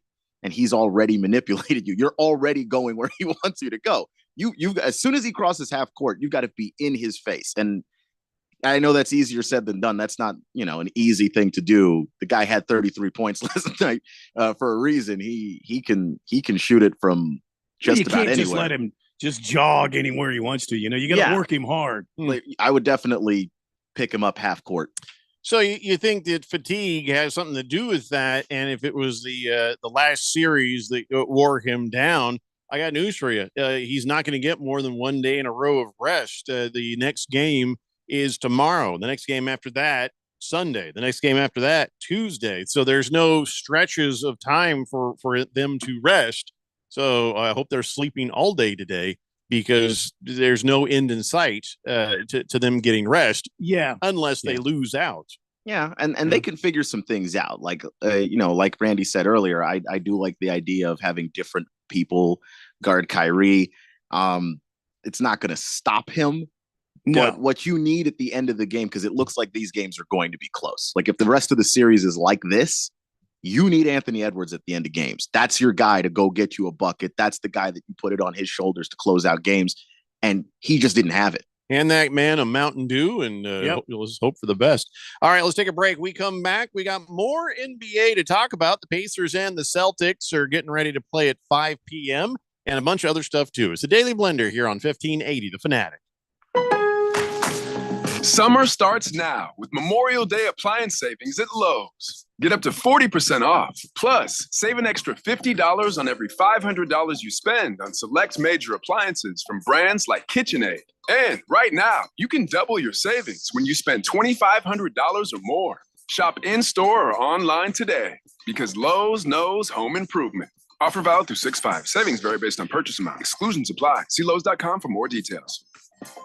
Shop the Sherwin-Williams Memorial Day sale and get 30% off paints and stains from May 24th through June 3rd. With prices starting at $34.29, it's the perfect time to transform your space with color. Whether you're looking to revamp your bedroom, living room, or home office, we have you covered with bold hues, soothing neutrals, and everything in between. Shop the sale online or visit your neighborhood Sherwin-Williams store. Retail sales only. Some exclusions apply. See store for details. Hi, I'm Mark Cuban, entrepreneur, businessman, and TV fan. People always come to me for investment advice. So here's a quick tip for you. Stop overpaying for cable and switch to Philo. What's Philo? It's the best way to watch more than 70 of your favorite channels and save big on your monthly bills. You can stream top channels like AMC, A&E, Discovery, Live, and On Demand. Philo's also got a library with thousands of hours of movies and shows just waiting for you. Plus, an unlimited DVR that lets you save all your favorites and rewatch them for up to 1 year. All of this for just $25 a month. You don't need me to tell you that this is a deal you need to make. Philo, now and forever. Head on over to philo.tv. That's PHILO.tv. And start your 7-day free trial now. Let's go. That one is gone. Oh boy. Baseball season is off and running. The Diamondbacks look to defend their NL championship from last season. Will the Snakes repeat their dramatic run to the playoffs? If it's Diamondbacks baseball, we talk about it. Live and local for the Valley. 1580 and 99.3 The Fanatic. And always on at 1580thefanatic.com.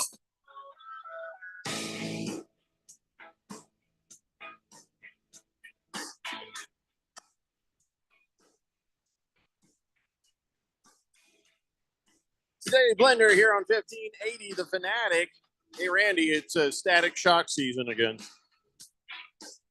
Did you get popped? Yeah, I got nailed when I was in the control room with Keon earlier, and then I just got one right to the chin from the microphone. Wow.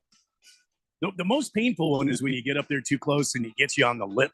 You want to know the worst? The worst? When I was single, I was doing some laundry, and I was like, oh, I woke up, I was like, man, I got to get my clothes out of the dryer because I got to go to work.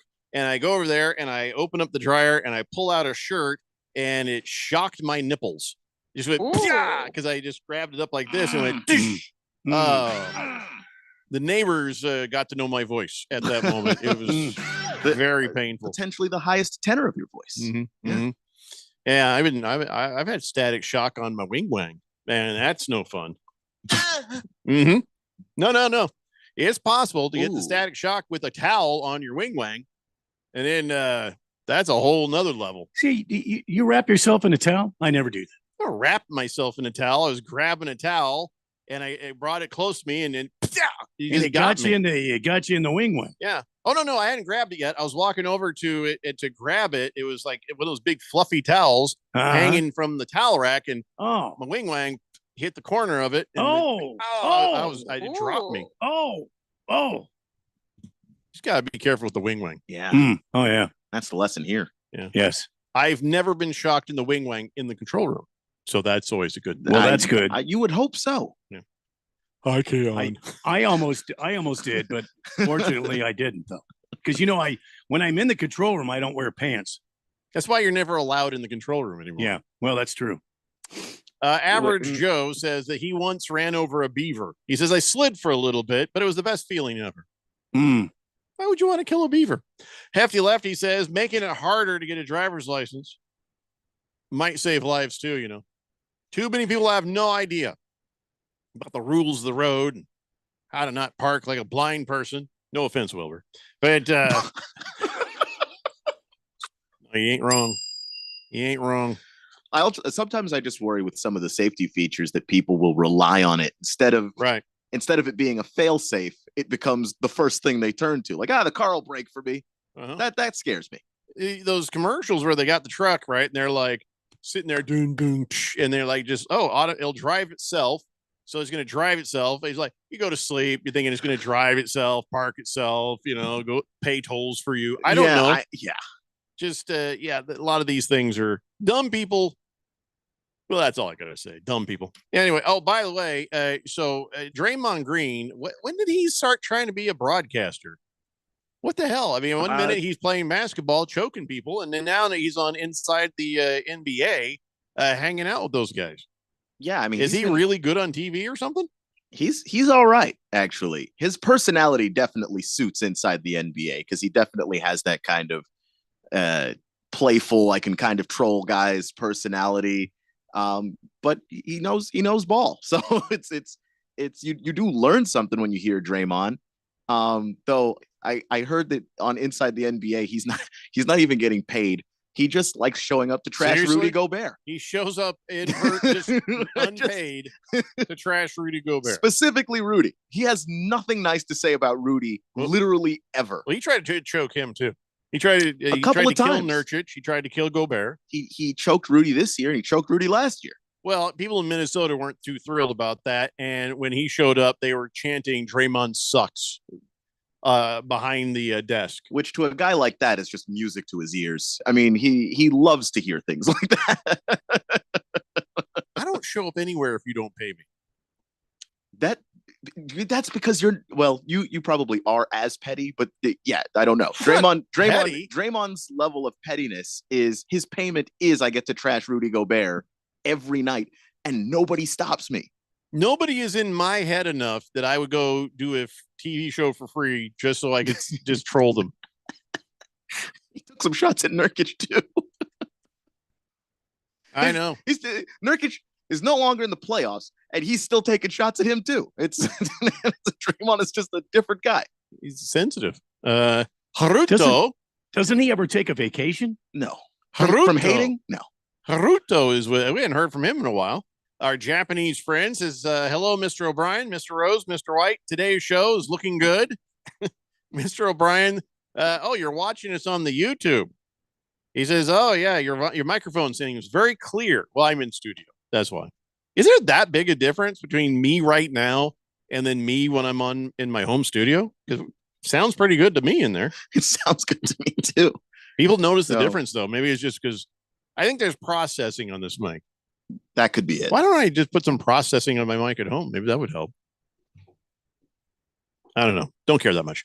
Anyway, he says, I'd like to know what you all think about the upcoming surfing season.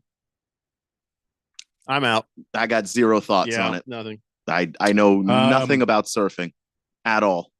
You surf, Haruto? It's cool. Like I see the people who do it. Looks awesome as hell. I did not know. Is there big surfing in Japan? A lot of. He's in Hawaii. He's a Hawaiian. He's a Haruto is a Hawaiian. No, he's Japanese. Yeah, but I think he works in Hawaii. Well, I thought that was Pineapple Express. Yeah, they are coworkers. Oh, yeah, that's how Haruto found the show. Was Pineapple Express. Okay. Introduced him to it because I've heard Haruto come on the show and say, good morning from downtown Tokyo. Yeah, no, because he's. Well, because Hawaii is like between California California and Japan, so you can well, travel. I know back that. Well, yeah, I'm just saying you can travel back and forth. They have planes. Yeah. I don't know, Haruto. We don't know anything about surfing. So some tan dude with probably that probably going to catch some waves. Some shark is going to get fed. That's good. I will say this: when Miss Kim and I went to Hawaii this past October, the North Shore is as advertised.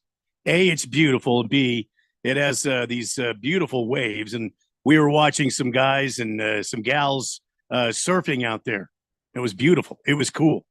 But I've never really watched a surfing competition. Well, I saw the Paris surfers, and when I was in Oregon, they had the kite thing and then they had their like a surfboard on their feet or something, and they were whoosh going all over the place. Now, have you seen the surfboards that you get on them and you kind of ride? You don't do any what do you call it, paddling or anything. You get on the surfboard. and you stand up on it. You get going, you stand up on it, and it's got like a hydroplane underneath it, and you're riding up above the surf, and you just keep kind of doing this dolphin move with the surfboard, and you can It has just a ride. motor? It's just hydroplaning, this big wing kind of underneath it. I saw this guy carrying it, and then I watched him for a while, and he just went out there and didn't take any waves or anything. He just got going, and then he jumped up and started doing this dolphin move, and the thing just kept going on down the coast there. You sure you didn't just dream that? No, I'm telling you. You Never look it seen up. it. It's Never seen it. surfboard, and it's got like a underneath it. It's got this this other wing looking thing. It's very kind of cool looking. Haruto says yes, he is in Hawaii, and he's working on the pineapple fields with Pineapple Express. He says, but we like to go surfing together. You know, surfing was invented here in Hawaii. Oh, I'm and sure I it go was. back to Japan a lot to see my family. Ah, well, there you go. Haruto's That's- living the life, man. Oh yeah, Mhm. listen, good for you, Haruto. Haruto is living the life, listening to a silly show from Phoenix, Arizona. But still, I mean, I'm jealous of Haruto. We should go work the pineapple fields. And okay, we're not surfing, I'll be honest, but we'll hang out at the beach and go, yeah, when you do something cool. That's still a pretty good Absolutely. life. Yeah. Oh yeah. Yeah. Good for you, Haruto. The Jet says, I hang 10, but I've never surfed. All right. Baker's Cocky Hen says, just wait till Draymond is shooting a free throw in silence and then yell, donkey, in Shrek's voice. That'll do, donkey. That'll do. Shall we talk about the Pacers? Let's talk about the Pacers. Let's talk about the Pacers. Boston is favored this time more heavily than before. 8.5 points is the spread. The Pacers on the money line at 320. Yeah, okay. They're very, very much not favored, these Pacers. And Kristaps Porzingis, he's still out. I struggle to find anything to say about this. You say the Pacers are really good. We did not see evidence of that. Wait, the game went to overtime. 130 to like 108, wasn't it? Wasn't that the score? It was 133, 128. No, I thought it was 108. Yeah, the game went to OT. Oh, like, wait, what do you think? I'm not kidding. I've read a couple of texts wrong today, and I might need to change my prescription. Oh no, I am serious. I was a little confused when you said thought that. It I was was like 130 to 108. Oh no, 128. Yeah. Well, forget everything I said. Yeah, no, it started off pretty bad. Oh, for there the it is. You're Pacers. right. You're right. I watched the game, so I was like, how to get What to the hell? overtime with that score? But yeah, it seems like it might have been a good game. it was a very good game. Both of these series I seem should like they're going probably to be be quite watching these good. games. I should probably be watching these games. Yeah, they're good. They're good games. I know that, and I got know stuff this. to The do. spread is crazy, like because the spread for the first game was also bad, and I was like, I don't understand that. Like I think the Celtics were favored by 10.5 in game one, and it didn't make any sense to me. I've watched the Pacers through the playoffs. I assume the people who are betting have seen them too, but the Celtics are, I guess, considered such heavy favorites that it's moving the line.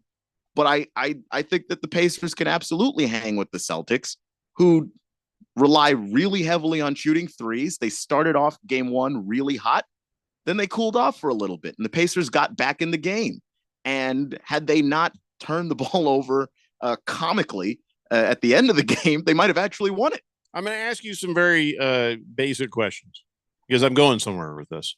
How many minutes are in one quarter? Is it 15 or is it 12? It's 12. Okay. 12 minutes in a quarter. How long is the overtime quarter? 5, I think. No, that makes sense. Yeah. Why 5? I don't know. I feel like it should be 10 or make it 12.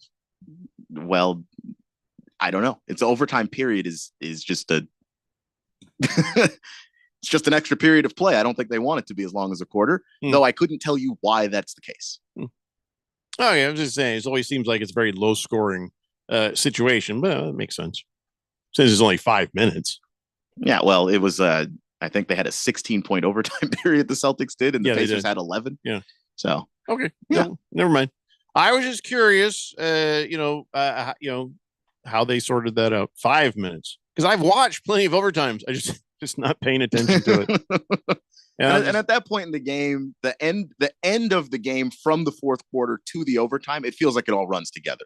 Okay. Like it's just all moving the same pace. Then you're in the overtime, and then there's all these timeouts, and everything takes forever. Haruto says Pineapple Express lost his phone, and he hasn't been able to text the show for a while. He's waiting for his next paycheck to get a new phone. He's next to me right now and says hi. What a great life where you could lose your phone and be like, if you're in Hawaii, how badly do you need it? I'll just get a phone and, I get it paid. In the meantime, I'm eating. Did he lose it surfing? I'm surfing. Yeah, I'm betting he'd lost it surfing. Okay. How did he lose his phone, Haruto? Probably surfing. We're guessing surfing. Baker's Cocky Hen says, how are these Celtics getting these lines when they show they are consistently inconsistent? They have so much talent, but something's just off. Porzingis could change things, though, if he does get healthy. I think the betting lines, it's just people are betting on the Celtics. And, obviously, as more people bet on the Celtics, they move the line to basically incentivize people to start betting for the Pacers, too, so they can have all of your money. That's basically how they make money. Mm-hmm. They're not your friends. So that's how the Celtics are getting these lines. It's starting off with either big bettors who are making big bets on the Celtics or a lot of small bettors moving that line as well. Well, we will keep an eye on the game when it starts up here in about 25 minutes and we'll give you the scores as you're on your way home. Speaking of on your way home, JB Bickerstaff, you might see him in traffic with a big white box full of some things in the back seat because he's been fired. Cavaliers fired JB Bickerstaff after 5 seasons. Just keep the box in the back of your car because you can just unload that when you get to the Lakers. I think that the Lakers are going to snag up JB Bickerstaff immediately to be their new head coach. That is my prediction. I think they'll definitely move him to the top of their list. I don't know exactly what they're looking for in their next head coach. It's somebody, I assume, who is going to be capable of managing egos and keeping LeBron happy. And that he's done that before. He's coached, in this league for a long time. So he's got the experience doing that. I don't think that what happened in Cleveland when they lost, to the Knicks, I don't think that was necessarily his fault. They have 2 guys who do the exact same thing on that offense in Darius Garland and Donovan Mitchell. And there were lots of questions about Donovan Mitchell and whether or not he was going to come back. Also, Donovan Mitchell had a knee injury he was playing through. Like, there are a lot of things that led you to believe that they might try to run it back with JB. They let him go. And I think the Lakers should take a good, long, hard look at the guy. Who else is there? I mean, really, this guy made a run at the playoffs with the Cavaliers this year. He's got a winning record as a coach. Everything you just said, complimentary about him. Who else is out there better than JB Bickerstaff that the Lakers should even be thinking about? Well, I don't know if there's anybody better, but I do think that if you're wanting a new coach, a fresh face, maybe you don't want a guy who's going to be seen as a retread, then you may go in a different direction. You may go in the JJ Redick direction or the Sam Cassell direction. I prefer Cassell over Redick because he's been Cassell over Bickerstaff. I don't, but you see what I'm saying? But that's because I've never seen Sam Cassell be a head coach. So if you're looking for a guy to be a new voice, take a shot on somebody who has experience playing in the league, who's been an assistant on multiple coaching staff, so he's got a lot of connections around the league. Sam Cassell's a good option, but you are going to have to obviously pay a price with some inexperience. Listen, we have to take a break. When we come back, Silver Pops has something to say. Sun Devil Raul has something to say. Haruto will tell you the truth about Pineapple Express's cell phone, and we'll keep talking some NBA. It's the Daily Blender here on 1580, The Fanatic. Memorial Day deals are here at Lowe's. Right now, save big on Scott's Naturescapes mulch. Get 5 bags for just $10. And there's more. Get up to 40% off. Plus, save an extra $50 on every $500 you spend on select major appliances. These deals are selling fast, so start shopping now. Lowe's knows summer savings. Valid through 5/29. Mulch excludes Alaska and Hawaii. Appliance savings vary based on purchase. See Lowe's.com for details. Selection varies by location. While supplies last. Hey, everybody, it's Mark Asher with Josh Garcia of the Miracle Mile Deli. Josh, I want to thank you and your family for making such a huge difference over the last 75 years in the restaurant business in Arizona. Thank you, Mark. It's been a privilege and an honor to serve generations of families like yours in the Valley over the last 7 decades, and we are extremely grateful to be celebrating our 75th anniversary in 2024 with a variety of different specials. So come on down to our Phoenix location at 16th Street in Campbell with your family and friends and celebrate with us. For more information, visit miraclemiledeli.com. Not to brag, but Progressive's Name Your Price tool is mankind's greatest tool ever. Even better than the wheel. Sure, without the wheel, we wouldn't have modern transportation or funny videos of dogs riding skateboards. But without the Name Your Price tool, we wouldn't have easy access to auto insurance options based on our budget. And, well, cars do need wheels. They also need insurance, and insurance never goes flat. Learn more about the greatest tool ever, the Name Your Price tool at Progressive.com.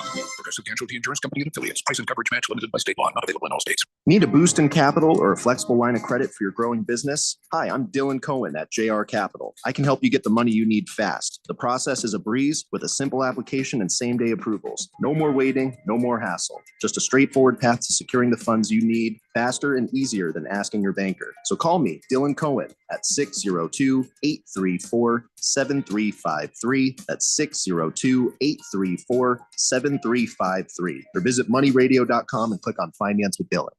Shop the Sherwin-Williams Memorial Day sale and get 30% off paints and stains from May 24th through June 3rd. With prices starting at $34.29, it's the perfect time to transform your space with color. Whether you're looking to revamp your bedroom, living room, or home office, we have you covered with bold hues, soothing neutrals, and everything in between.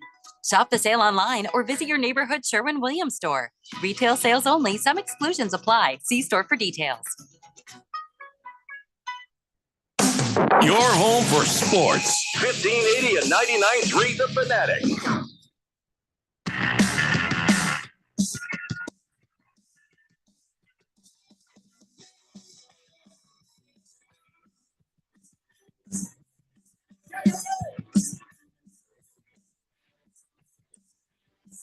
Today, Blender here on 1580 The Fanatic.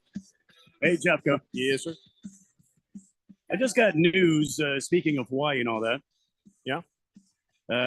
Cards Chappie and his beautiful wife, Mrs. Cards Chappie. Yeah. Delivered a healthy baby boy just a bit ago. Who's so they found a pregnant woman giving a birth and they helped her? No. No. I didn't know your son was. I didn't know they didn't even know they were doctors. No. What? No. Cards Chappie and his wife were expecting, and last night the water broke, and so they've been at the hospital. And I just got a picture from Miss Kim. Oh, okay. And so I have another grandchild.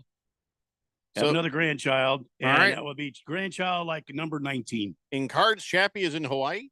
Yeah, he's stationed in Hawaii. God, we're huge in Hawaii, and we're gigantic. Now we have another one right there. Isaac Allen, right there. You can't really see him too good. Get Isaac Allen a personal people meter immediately. Yeah, there it is. So congratulations going out to them. And I wish I could be. There's the happy couple right there. You could see them all gathering around. And so there's grandchild number 19. Yeah. Congratulations. And how many kids does Cards Chappie and this is actually their first as a married couple.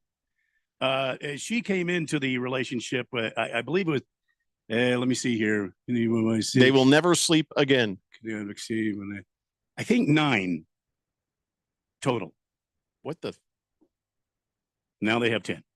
She had 9 of her own kids? Yes, but only 6. 2, 4, 7. Now 8 live with them. Tons of built-in babysitters. Oh, yeah. That's great. Well, so there you go. Congratulations going out to Cards Chappie and the beautiful Mrs. Cards Chappie and this scrapping young grandson. Well, that answers the question if you really want to know if Irish people still do what Irish people do. It's a lot of babies. Oh, yeah? Well, it's a lot of children. Yeah. It's a lot of tax write-offs. No wonder they live in Hawaii. I mean, I'm just saying. It's amazing. Well, I understand they'll be moving, though. Oh? I don't know where, but I think it's back to the whatever mainland. we do, don't tell the kids? Where? Well, no. We'll tell the kid. No, the kids. I believe the kids already know. They're trying to ditch him. No, that thought never occurred to them. So you're not a parent if you haven't thought about doing that. Like, honey, let's change our names. They'll never find us. Well, there was only. I'm not going to say a whole lot there. Having been a father of 6 myself, you know what I'm talking about. Oh yes, yeah. No, I know what you mean. Yeah. All right, so let's go to the text line. That's amazing news. Congratulations, Cards Chappie and family, for your beautiful new addition. But another piece of information from Hawaii, Haruto. Haruto says, yes, Pineapple Express was surfing the Banzai pipeline and he crashed into a coral reef and he lost his phone. Why would you surf with your phone in your pocket? Well, in case you get a call. That phone is now on the bottom of the Pacific Ocean. If anyone sends you a text message from Pineapple Express, it's not him. It's probably some scammer. Well, that phone ain't never working again. Could be a scammer. Could be a real shark, though. Could be a shark just sitting there. Could be a shark. New phone, who dis? So, yeah. Sun Devil Raul says, I'd prefer to say something witty about it, but I can't believe how little you know about the NBA. Pacers should be up 1-0 in the series versus Celtics. Well, shows how little you know. They're not. And it wasn't about how little I know. It was just I've been very busy the last few days, and I think I need better glasses because I swear to God it said 133 to 108. I just haven't had time to watch the games. I'm busy doing other things, Sun Devil Raul. Hefty Lefty says, Sam Cassell looks like, oh boy, like he was the model for the alien skull in Indiana Jones 4. Oh boy. Oh, that's a new one. I've always heard Sam Cassell. Sam Cassell looks like the model for E.T. No, that's also true. Yeah, that's the one that I always heard. All of this is correct. It's hard to unsee. All of this is correct. He's got that little dent in his head. Yeah. Yeah. Must have been when he was a baby that somebody went book and it didn't pop back. Or maybe it was he played against Ham. Darvin Ham got their heads collided because he dented Sam Cassell's head. Mm-hmm. No, that's fair. That could be. We should ask. I wonder if they played at the same time. Should check. I mean, that's my theory at this point. Go ahead and take a look. That's a good theory, Randy. That is a good theory. Thank you. Hamilton Porter says, are Sam Cassell and Reggie Miller from the same alien race? Possibly, but I don't know what alien race Sam Cassell is, but Reggie Miller, he's got to be Ferengi. Absolutely. 100%. Oh, I've never thought about 100%. Oh, no. I don't even need a DNA test for that. I don't know how you didn't work that out on your own already. No, I didn't think about that. Hefty Lefty says they were definitely in the league together at the same time. Oh, yeah. Definitely. No, Sam Cassell played for like a million years. They're like Lego pieces. Just stick them together. Snap right them together. Yeah. Head to head. So this is not funny. This is concerning. And I don't know. I don't know what to tell you, but the NBA has closed their investigation into Josh Giddey. Josh Giddey, I guess they were saying that maybe he had an inappropriate relationship with an underage girl. He is 21. She was not above 18. And there was something on the social media, and then it got deleted. And then the police said, well, we had an investigation, but it just didn't turn anything up. There was no charges. So then the NBA is like, well, what do you want us to do? So, but didn't somebody? There were some screenshots floating out there that were quite damning. Can you prove they were real? Yeah, that's the thing, is if you can't get it from the device itself, then there may not be anything to do with that. But I don't know, man. There was plenty of smoke around that I don't feel great that that's just gone now. Like it got squashed awful quickly. Yeah. Josh Giddey probably needs to get the hell beat out of him. Yeah. And nothing is happening. There were plenty of pictures of them together. Like, it's not like there's nothing there. And the NBA is not a court of law. They do not actually need there to be solid proof. I just for putting yourself there. Even in a civil type situation, if they were to do any action against Josh Giddey, and then Josh Giddey in court would probably win because then he could do the same thing. That wasn't me. I didn't do that. I didn't type that. That's not real. It proved that it is. So you'd have to go to who? Twitter or Facebook or wherever this came from, Snapchat. And then they would have to release the thing that shows that it was. And, good luck. Yeah. So that's, I guess he gets off scot-free. And this better be the last damn time we hear about anything like this from Josh Giddey. Hefty Lefty says, people calling him Josh Diddy.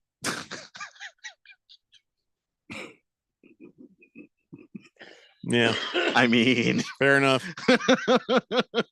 Baker's Cocky Hen says, the world is wrong, but not about Josh Giddey. He says, Cassell won 7 of 12 versus Ham, yet Ham has the chunk of Cassell's head attached to his head. Well, he should have to give that back.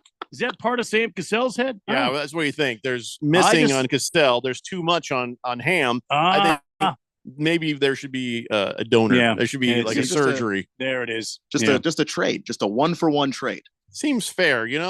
You have much, you have less. Make it work out.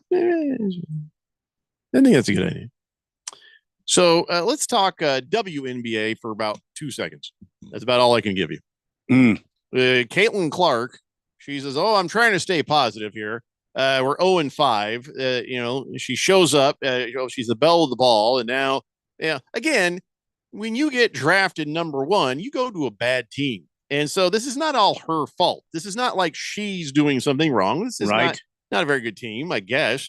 And she's been turning it on. She's been doing better and better. She had 21 points, 7 rebounds, 7 assists. And I don't know how much more you want from her. Maybe not turning it over at a critical junction at the very end of the game, but it was only her second turnover of the game. Which compared to game 1, improvement. Right. She's going to be fine. I don't know if the Fever are going to be worth a damn, but Caitlin Clark is going to be fine. The Spurs didn't win jack squat with Wembanyama, but you got to see Wembanyama start to do better and better. It's the same situation. Caitlin Clark, we don't need haters. We don't need men who are like, blah, blah, blah, blah, or just haters. Blah, blah, blah, blah. It's just leave her alone. Yeah, I've actually seen some people say, why don't they take it easy on her? It's just who? Caitlin the other Clark. Team? Yeah. Oh, and up. I'm just like, of course you don't. No, that's not how She'll sports never get better that way. Have ever worked. The great ones figure it out. I think she's going to be great. Dear God, take it easy on her. Yeah, people were like, how come they gave her the toughest schedule to start the year? Oh, quiet. Because there are 12 teams in the WNBA, and she got drafted to the team that had the first overall pick. They are the bad team. That you can't give them bad teams. They're the bad team. Yeah. Oh, I'm not going to say take it easy on her, but somebody needs to keep an eye on her because, after all that hype and now she's 0-5, and I'm sure she takes some of this personally. She said these last 2 definitely hurt the most out of any of these. Oh, those were closer games. She's a pretty smart kid. I think she knows that it's like, all right, I've just got to go in there and do my best and hopefully turn this into some W's. But she's a rookie. She just showed up. She'll be fine. She'll be fine, right? She'll be fine. Okay. Yeah, like I can only really think of like 3 rookies in that league that just showed up and they were right away like, oh no, that person is not going to struggle at all. The Jet says, most hey, of them do. She lost 6 games in a row. Well, yeah. She well, lost okay, that going back last to game. college, sure. I think we could probably give her a reset on her professional career, Jet. Count the last game too, where she was in a championship game. Are you kidding, Jonesy? Was Stephen A. Smith one of those guys who said take it easy on her? Yeah. Oh, you can shut all the hell up. What the? That's the dumbest damn he's thing. Dope. I've seen that take. It's the worst take. People are like, I'm sure it's not take it easy on her, like the public. You're saying no. He's saying take it easy on her other teams. The players, and part of it is people are starting to see that the WNBA is really physical. Like they don't call fouls in the WNBA like they call in the NBA. Oh, they're rough, man. Yeah, and it's been like that, but people are just starting to see it. So they think so you see a clip of somebody just close lining Caitlin Clark. Go back and watch what they did to Kelsey Plum when she first got into the WNBA. They tried to kill her. Yeah, Stephen A. Smith saying dumb crap like that. Again, I want to buy that island. Either he's going there or I'm going there, but I'm going to buy that island. Wow. Oh, jeez. Silver Pops says, Jeffrey, am I in timeout? Seems like you skipped my text. No, I was about to read it, and then we got distracted. I'll have to read that when we come back. It got marked red when I didn't mean to. So, Silver Pops, your text will be first in that next hour. We got 2 hours down and 1 to go. It's the Daily Blender here on 1580, The Fanatic. When you get nachos, tacos, empanadas, spicy queso with jalapenos, Pepto-Bismol's there. Pepto-Bismol provides fast, effective relief from nausea, heartburn, indigestion, upset stomach, and diarrhea. All the things that can happen unexpectedly on vacation. So before you travel, pack the Pepto. Pepto-Bismol. When you have nausea, heartburn, indigestion, upset stomach, diarrhea. Use as directed. Keep out of reach of children. These statements have not been evaluated by the Food and Drug Administration. This product is not intended to diagnose, treat, cure, or prevent any disease. What's up? I'm tired of feeling so bloated. That used to be me. Then I got this. Align Bloating Relief plus food digestion. A probiotic, right? Yeah, it works naturally with your gut to help soothe occasional bloating and gas. Plus, it has vitamin B12 to aid digestion by helping convert food to cellular energy. 2 benefits, 1 capsule. Align Bloating Relief plus Food Digestion from the #1 doctor-recommended probiotic brand. Learn more at alignprobiotics.com. Hey, everybody, it's Mark Asher, and I am with the one and only Josh Garcia with the Miracle Mile Deli, who are celebrating something that's pretty unique. 75 years in business. Hi, Josh. Hi, Mark. Thank you. The Miracle Mile family would like to thank you and the hundreds of thousands of people that have visited Miracle Mile Deli since our family restaurant started here in the Valley in 1949. It's been a privilege and an honor to serve generations of families across the Valley over the last 7 decades. And we are extremely grateful to be celebrating our 75th anniversary in 2024. We cordially invite you to visit our Phoenix location on 16th Street in Campbell to celebrate our 75th anniversary throughout the year. We consider ourselves so lucky to be able to be a part of the Valley community and know that we wouldn't be here without our loyal Miracle Mile patrons and team members. So from our family to yours, thank you for allowing us to serve you over the last 75 years. And we look forward to continuing the Miracle Mile tradition with you for many more years to come. For more information, visit miraclemiledeli.com. AZ Preps 365, your source for all the news, info, highlights, and more. Athlete news and interviews. Talk with coaches. Keep you up to date with the changes, moves, upcoming events, and more. AZ Preps 365, Arizona's ultimate prep sports show. If you miss a minute, you miss a lot. AZ Preps 365, Saturday mornings 8 till 10 on 1580 and 99.3 The Fanatic, and always on at 1580thefanatic.com. We all know driving hammered gets you nailed, but did you also know driving high is a DUI? I'm Officer Badalucco with the Gilbert Police Department. Anything that impairs your driving makes you dangerous on the road. If you feel different, you drive different, and driving high is illegal. Be smart with marijuana use. Get the facts at drivinghighaz.com and spread the word with #HighDUI. This message is sponsored by the Governor's Office of Highway Safety. QFN Tempe. Also transmitting on K25CD Phoenix at 99.3 FM and K24EU Fountain Hills at 95.9 FM. It's time for the third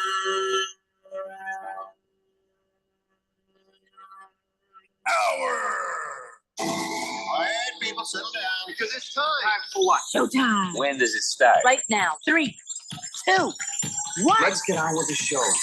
Let's do it.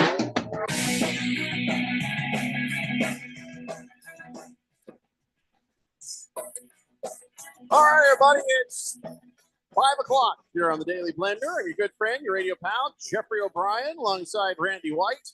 Got Keon Rose in the control room, and you guys are on the Fanatic text line, 888-368-1580, as we broadcast live in the Harmon Solar Studios in Scottsdale.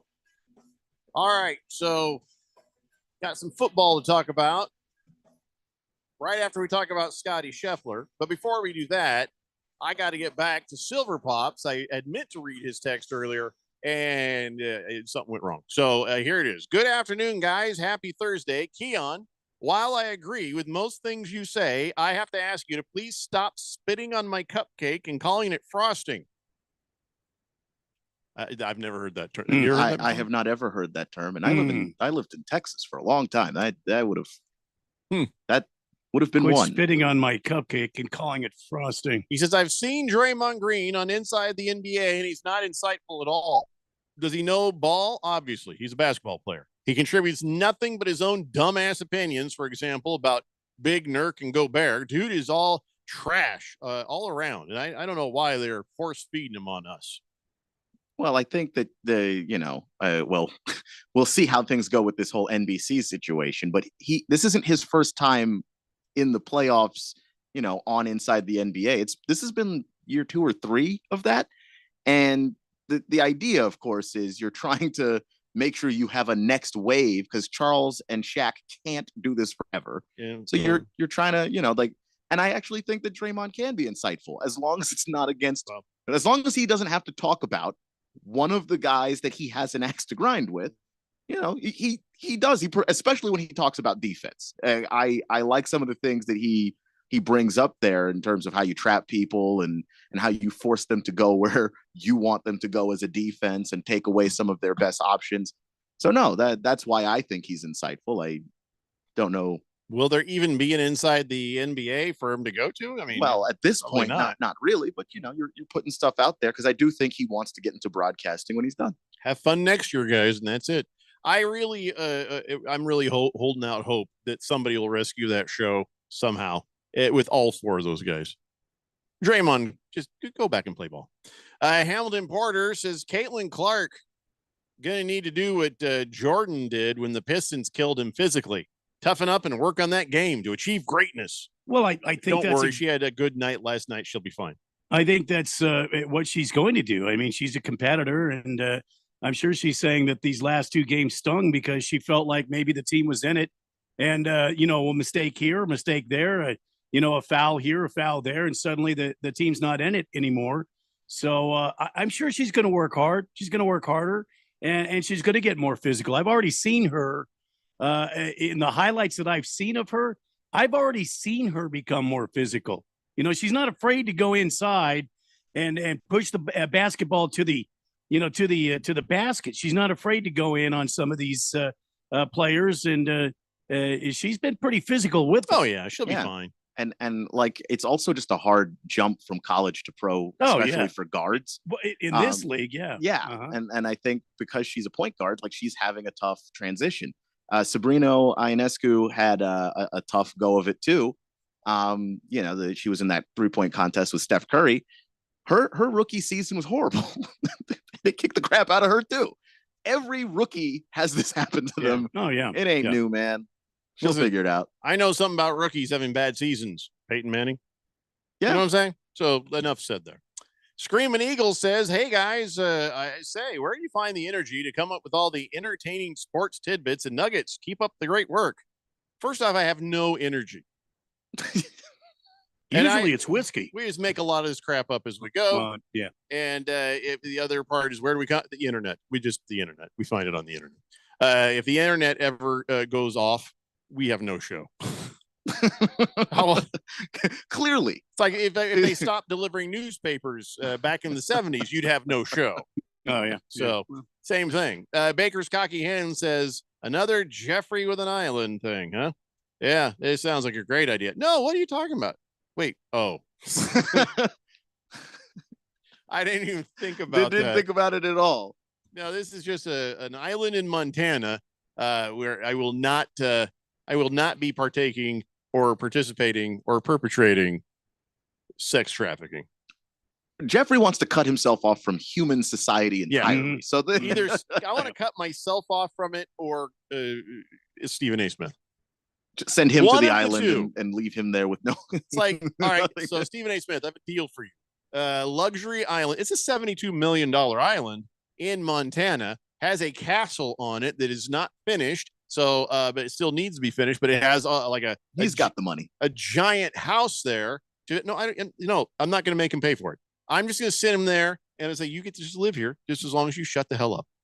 You can stay on the island till you die. Shut the hell up.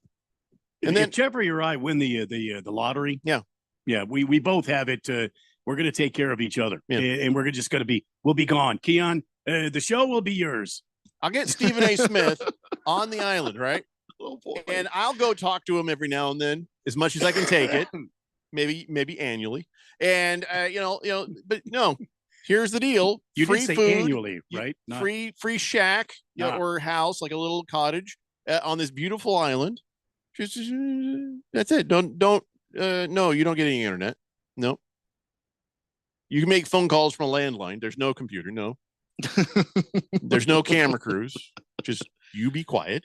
And that's it. No calling into people's shows either. There's rules. But I get it's such a beautiful place. It'd be such a great thing. He'd probably You could scream all you want at the bear and the elk and the wildlife that live on that island. It's not a bad plan. If he won't do it, I'm going to just go myself. One of us has got to go, is all I'm trying to say. Yeah. The Jet says, if Keon lived in Texas, which he has in the past, if Keon lived in Texas, he probably knows what peeing on my foot, tell me what it's raining means. That I know. We all heard Judge Judy said that. It was the name of her book. Really? Yeah, she wrote a book, says, don't pee on my leg and tell me it's raining. That's the version of that I know. The cupcake one is brand new to me. I don't know if Silver Pops made that up or not. Randy's Chuckle says, speaking of the WNBA, did you and Randy break up? I noticed you no longer referred to him as your heterosexual life partner. Maybe you guys just need to hug it out. Oh, yeah, I used to do that, huh? Yeah. Totally forgot about that. Yeah. He's still my heterosexual life partner. Oh, yeah. Yeah, we're still pals. Like if I win the lottery, he's going to get a house on the property and a chair and a shotgun. And he's basically my security. He'll sit on the porch, and if somebody comes up the driveway, oh yeah, he'll be go through authorized. me first. Yeah. Mm-hmm. So I don't have to deal with political people, religious people. Yeah, no. Mm-mm. You do have to learn real quick not to piss off the Amazon drivers. Because they may never come back. Yeah. We got to make sure that they are happy. Oh no, we'll take care of them. Yeah, UPS, Amazon. Yeah, we'll take care of them. It happened to me the other day. This Amazon driver. Usually they're really good. We had an Amazon driver put a big box in front of the screen door. So I'm like clunk. I'm like, oh geez, I'm trapped in my house now. I'm like, I got to go out the garage door, move the box so I could open the door and bring the package in. That dude knew what he was doing. Speaking of that, I got an ice maker for Father's Day that showed up here today. Oh, nice. Early Father's Day. Oh, yeah. Yeah. That was dog food in the box. That's I think why the driver was mad. They don't like delivering heavy things, Randy. An ice maker, though? Yeah, it's an ice maker. It's not one of those big giant ones. It's just for my whiskey bar that I have in my area there, my dining room. Yeah. It's going to go on there. Yeah. How big is it? It makes 30 pounds of ice a day. No, like is it like a box? Oh, it's only on the counter. Yeah, it's only one of those counter ones. Your own ice maker. My own ice maker. So you can drink whiskey like a girl. That's great. Well, whiskey and or mixed drinks. More girl drinks. As I've mentioned to you that on occasion I do like to have an old fashioned or I like whiskey on the rocks. Hold the ice.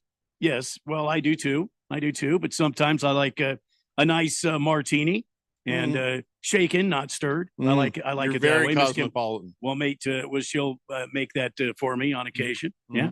You feel like all sort of the Miss Kim likes the spy-ish. Moscow. No, I don't need to. Oh, so you get the martini, which is the drink of a spy. She gets a Moscow Mule. So you guys play James Bond and super like Spy Lady. Do you guys? Is that what the drinks are about? I'm not going to tell you what we do in our off hours, but let's just suffice it to say I think I figured it out. We're very much in love, and is she Natasha and you're Boris? You can never tell what we're going to be from night to night. Yeah, that's great. But an ice maker. Oh, yeah, ice maker. That's what I wanted for my Father's Day gift because I am a dad. When is Father's Day? So, it's in June sometime. I don't know, but I already have my Father's Day gift. So I will be. I'll be partaking probably tomorrow of some nice ice in my beverages. All right. We like on the weekends. We have Bloody Mary Sunday. We like to have Bloody Marys on Sundays. That's just V8 with a punch. No, not really. Mm-mm. No, we have a mix that we like very much, and then we put a little extra stuff in there, and then Miss Kim likes to frou-free it up with like celery and pickled things like asparagus, and sometimes we asparagus. Oh yeah, I didn't know that was a thing. Bacon, sometimes a hard-boiled egg, different things in our Bloody Marys on Sunday. You guys sure have a good time. We do. Yeah. My wife and I have breakfast together. That's what we do. She makes a nice breakfast. We eat it together. Well, I mean, anytime you want, you come over on Sunday. We'll have breakfast, and then we'll partake of a good afternoon. I think we should do that. Absolutely. My wife and I will leave the day before and get all the way out to the West Valley. Well, yeah, you'll have to stay in Maryville overnight, but other than that, I mean, you'll be okay.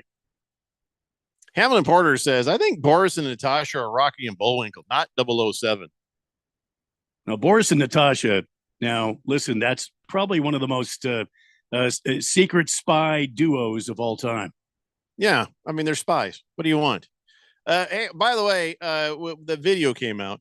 The video came out of the cop and the Scotty Scheffler thing. Oh, no kidding. I have a couple of thoughts on this, because the first thing is, here comes the video, right? And you see it. You can't really tell much. You don't see did you see a part where he got drugged by the car or injured? I guess that must have happened off camera. No, I heard it happened. He was drugged maybe 10 yards, maybe. Okay, so other people are saying this? Yeah, that's from an eyewitness. Okay, I'm going to take you down a logic trail real fast, all right? All right. So here's the headline: Cop discipline for body cam being off in the Scotty Scheffler case. They said, yes, Detective Gillis did not have his body-worn camera operational ready as required by our policy. He was performing law enforcement action as defined in our policy. And he had on the police, it said police. So he wasn't in plain clothes like we had talked about before. He was in an outfit, with the big yellow rain jacket and all that stuff. He's wearing full police uniform, high visibility, yellow reflective rain jacket. And he didn't have his camera on. So I saw the video. He comes running up to it and he stops him and he's yelling at him through the window. You know what else I saw? I saw another guy in a yellow jacket walk over at the same time, walking up to the car, standing there, watching the entire exchange. Was his camera on? Has anybody thought to see if that guy's camera was on? Because that would show you a lot. Because that might have even showed you the incident where Scotty Scheffler allegedly drugged this guy 10 yards. By the way, 10 yards is 30 feet. That's a long way to get drugged. Should have let go a long time ago, moron. It doesn't, well, I mean, because at least the angle of the video that's out, there doesn't appear to be any dragging involved. Zero dragging. I saw a guy running over. That was it. Yeah. I mean, but again, could have been earlier. The guy drug him. He fell down. I guess his pants were destroyed. Here's what it said in the a hospital emergency room. Well, that's happened to me several times. Oh, me too, brother. Me too. Who's among us? You never trust flatulation. Never. Yeah, you can never trust a fart. Hospital emergency medical personnel said in their report that he had pain, swelling, and abrasions. His left wrist and knee. His pants were damaged beyond repair. So, okay. So something occurred, but that doesn't mean it was Scheffler's fault.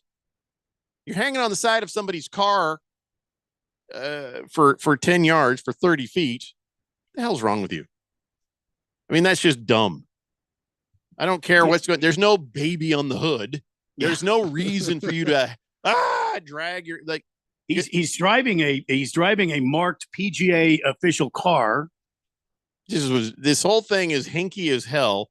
So now Detective Gillis is in trouble because his camera wasn't on, but there was one guy over here that walked up. There were guys over standing where the Scheffler was trying to go, also wearing cameras. All of them wearing cameras. Somebody's going to have video of this, unless they all had it off. And I'm telling you right now, that's very suspicious. That's some dirty cop stuff right there. Well, See, I don't think they activate the cameras. I don't think they run all the time. I think only when there's something going on, they activate the camera. It's like, guess what? One Well, button. something went on. If you were running over, then wouldn't you? Yeah. Well, that's the mistake right there. He should have activated the camera when he ran over. Is that the cops that activate the cameras, or Yeah. or is it like my doorbell camera? It's always on. No, I don't think it's always on. And then I- you hit a. That I don't know. That I couldn't. I don't think that's Well, the here's case at all. officer friendly when you need him. You're probably doing his job. I think we're going to find that Scheffler might have gotten confused. Scheffler might have made a mistake, but Scheffler didn't do anything that is to the levels of second-degree assault of an officer, third-degree criminal mischief, reckless driving, maybe disregarding traffic signals would be it, and disregarding an officer directing traffic. But the assault charge is a felony. The others are misdemeanors. They got to drop the assault charge. How's that assault? If you grab onto my moving vehicle, you just assaulted yourself. I didn't assault you. Yeah, that's the charge that feels the most tacked on. He didn't drive it at him. It's so dumb. Yeah, I just it's one of those ones where I'm just like, I'm kind of at a loss for words of what to say about it, because it's just, there's so many things here that don't seem to add up. Yeah, according to the report, Gillis stopped Scheffler's SUV, attempted to give him instructions. Scheffler refused to comply and accelerated forward, dragging Detective Gillis to the ground. Did he run him over, or did you grab onto the vehicle? Well, he probably did grabbed Scheffler onto the reach vehicle. out and grab you and say, "You're coming with me, haha," and drug you for 10 feet for 10 yards? This is just, I think we're going to find this is all a big old pile of crap. How convenient that there are no videos of the actual incident and no video available of the actual confrontation and conversation. Baker's cocky hen says if they're always on, yeah, Officer Friendly may have some questions about why he's texting the show during work.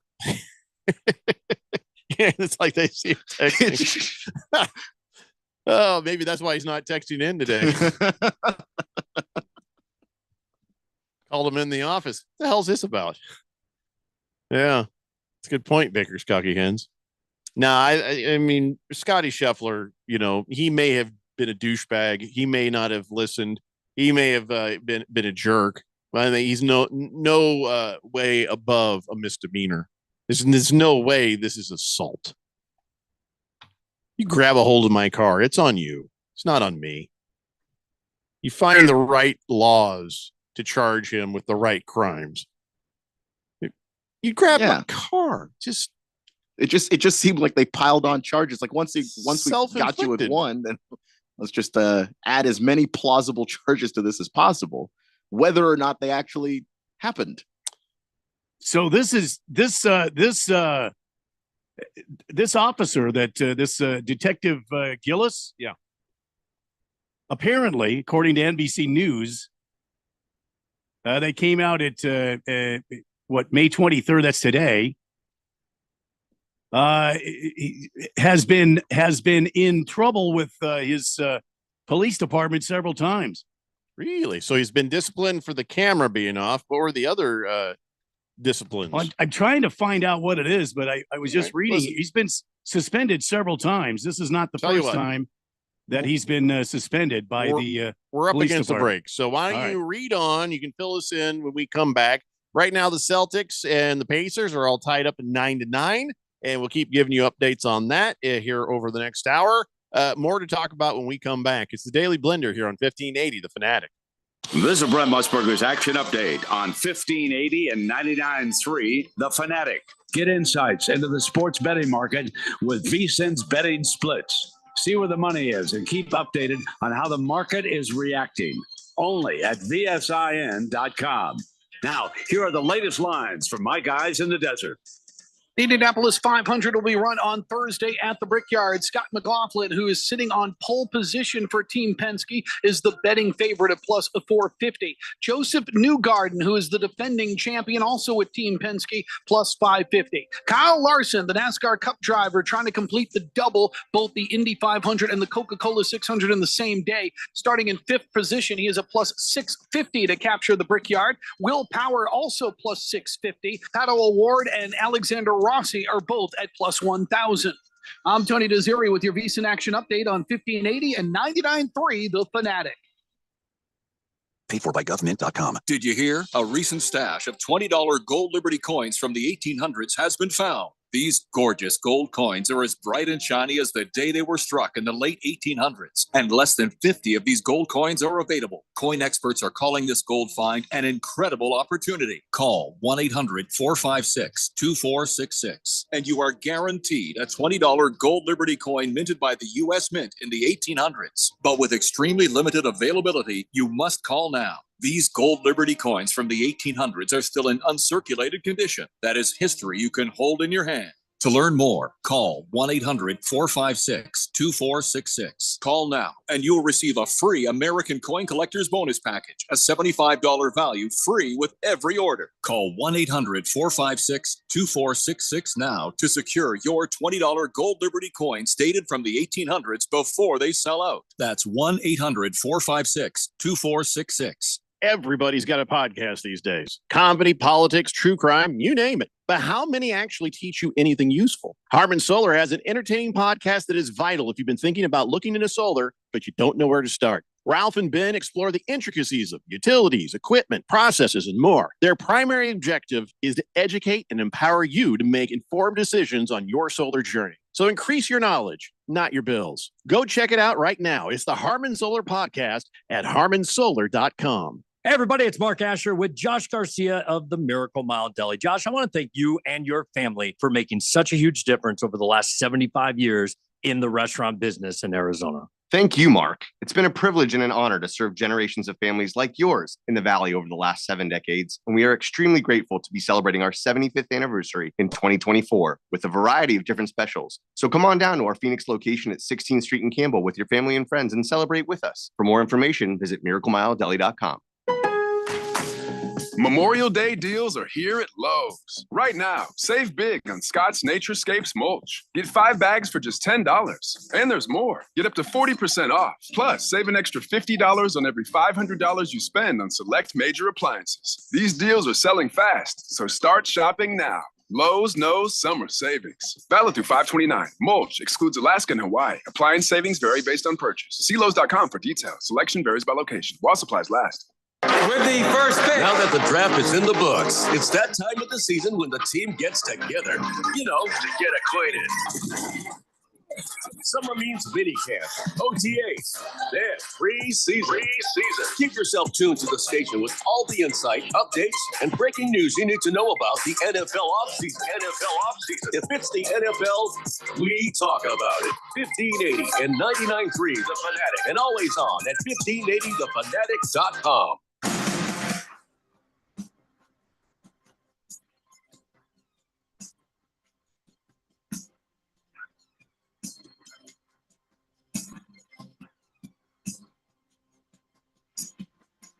Dave Blender here on 1580 The Fanatic.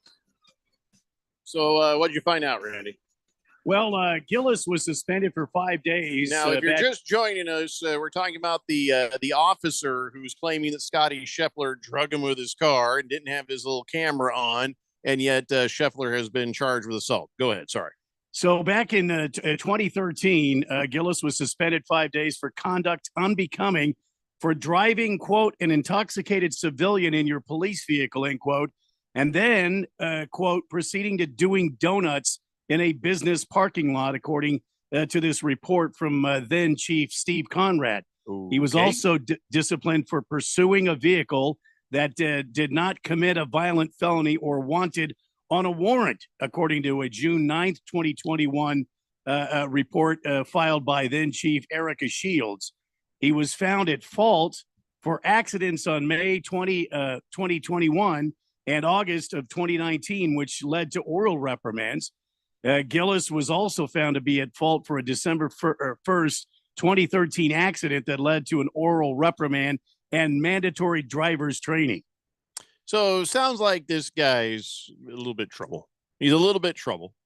So I don't know how much of that is you can connect to what just happened, but yeah, this is not a squeaky clean cop, is what we're hearing. He's not. He ain't dirty, but he's not squeaky clean either. So no, but the unfortunate thing is there's no video footage that we know of that exists as showing this took place.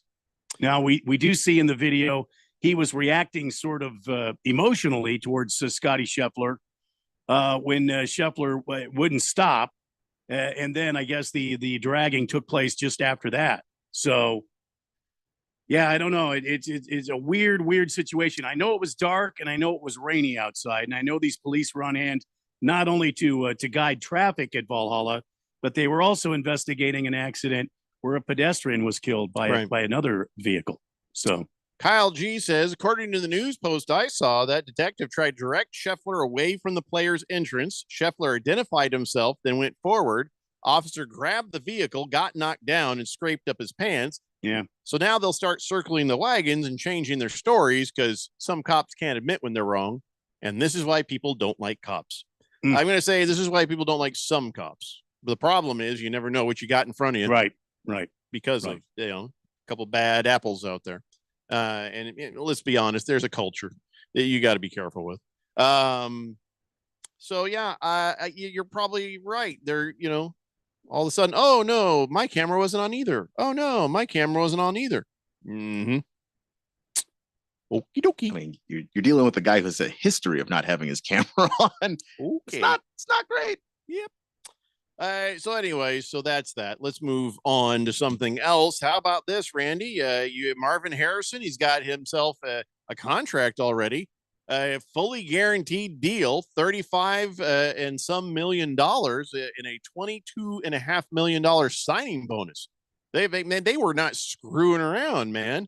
Your Cardinals are just like, we love it. We're going to put a ring on it. Well, I mean, you got to get this done. You need Marvin Harrison Jr. on this team. You got to give Kyler Murray some weapons. Obviously, you've kind of weeded out the receiver room, and you need a guy of this stature, hopefully. And this guy shows up and is everything as advertised.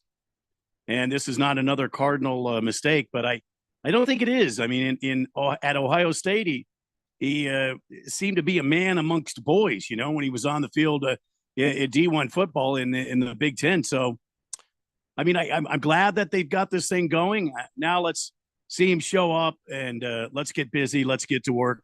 The off season is already started. We've got OTAs happening, and then we've got minicamp coming up here pretty quick. Let me ask you, Keon, the signing bonus, is that included under the cap, or is that just, here's your money? Yeah, that's included under the cap. Yeah. So technically it says including, so that's a total of $35 million for 4 years. So, you divide 35 by 4, and I believe you get like almost 9.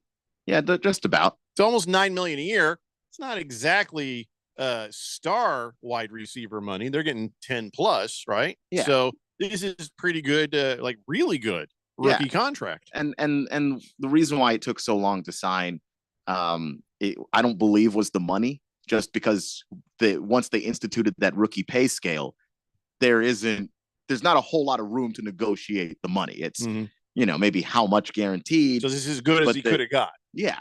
Got it. Yeah. And he, then there's a 5th year team option that they can choose to pick up if he turns out to be the guy that they believe him to be, and that most of us think he is. Then you can entertain picking up that 5th year option, and that's going to be a little bit of a bigger deal before you start having to worry about long-term money. Well, taking care of business, Randy. Well done. Yeah. My team, the Colts, we had a scare in practice. Michael Pittman, he hurt his knee. I heard that. I'm like, oh no. But it turned out it wasn't like a knee injury. He just bumped knees with somebody. Ooh. So you just bump knees. He'll be fine. He's just going to It's gonna hurt a little bit, but he's fine. Everybody was freaking out though. That. Yeah. Because when you initially, if you ever have bumped knees with somebody, it feels like it's done. It feels like it's all over. Yeah. And then once maybe some of the swelling goes down, you go, oh, thank God, it's fine. I can walk. I've had that happen. Like, oh my God, my leg is broken. And it's Yeah. like, no, I'm fine. And you feel stupid. So Anthony Richardson, he's out there. Everybody's saying, well, they always do. So I don't know what to believe, but they're saying it looks good. Everything looks smooth. Everything looks good. And he brought up the whole Joe Flacco hanging out there, and he's actually, I guess, very happy to have Joe Flacco around. And he's like, man, it's crazy. He says Joe was in the NFL when I was in elementary school. Yeah, Joe loves hearing that. Yeah, I'm sure. He says every time I see him, it's like, oh my God, that's Joe Flacco. And he's like, I ask him questions all the time, and he's just laid back. We're in meeting rooms, and he keeps telling me certain things. I do this, I do that, but that's just me. I just take it and add it to my bag. It's amazing to have a vet like that. It's Joe Flacco. He played with Ray Lewis and all those guys. I just remember riding on the school bus, and they were winning the Super Bowl. So, Anthony Richardson is fanboying on Joe Flacco just a little bit, but hopefully Joe Flacco ain't screwing with him. Like, oh, here's how I would do it. Oh, I don't think he would be. I really wouldn't do it that way. Yeah. No, that's why you bring a veteran like that into the That's locker why room. he's there. Yeah. Just so the rookie can have some questions. Well, not a rookie anymore, but just so the young guy can have some questions and have somebody who can answer it. That's played in the league very recently and played at a pretty high level. I hope I never have to see Joe Flacco play in a Colts uniform. No, what the contributions that you want Joe Flacco to provide to your Indianapolis Colts will be happening in that quarterback room, you hope. And I'm sure he understands that, right? Yeah. I hope he does. Because Joe might be sitting there thinking, I've got a shot. At this stage in his career, you get realistic about what your odds are. He did come into the NFL off of a couch last year. So it's not like he has any dreams of being a starter that leads a team to a Super Bowl. You just want to be ready. You have a chance, you take it. But I think that being that veteran presence in the locker room is where he's at this point in his career. Steve Winwood once put it this way. Mm-hmm. When you see a chance, take it. Mm-hmm. Find romance. Make it. Yeah. Did he say anything else? Oh, I'm sure he did. That's the only don't thing remember. I remember. He's a one-hit wonder, isn't he? Yeah, it's the only thing. It's just one thing. That was so long ago. We're very old. Mm. So Peyton Manning, when he was a rookie, I brought this up earlier. He threw 28 interceptions in his first season, most ever for a rookie quarterback. It was a horrible, horrible season. But watching that, even younger me, 27-year-old me, was like, it's all right, Peyton. This is your education year. This is the first year. He didn't play behind anybody, so he's got to work this stuff out. I knew that then, and as I knew that with Andrew Luck, and as I knew that with our Anthony Richardson. Although Anthony Richardson ran into wood chippers.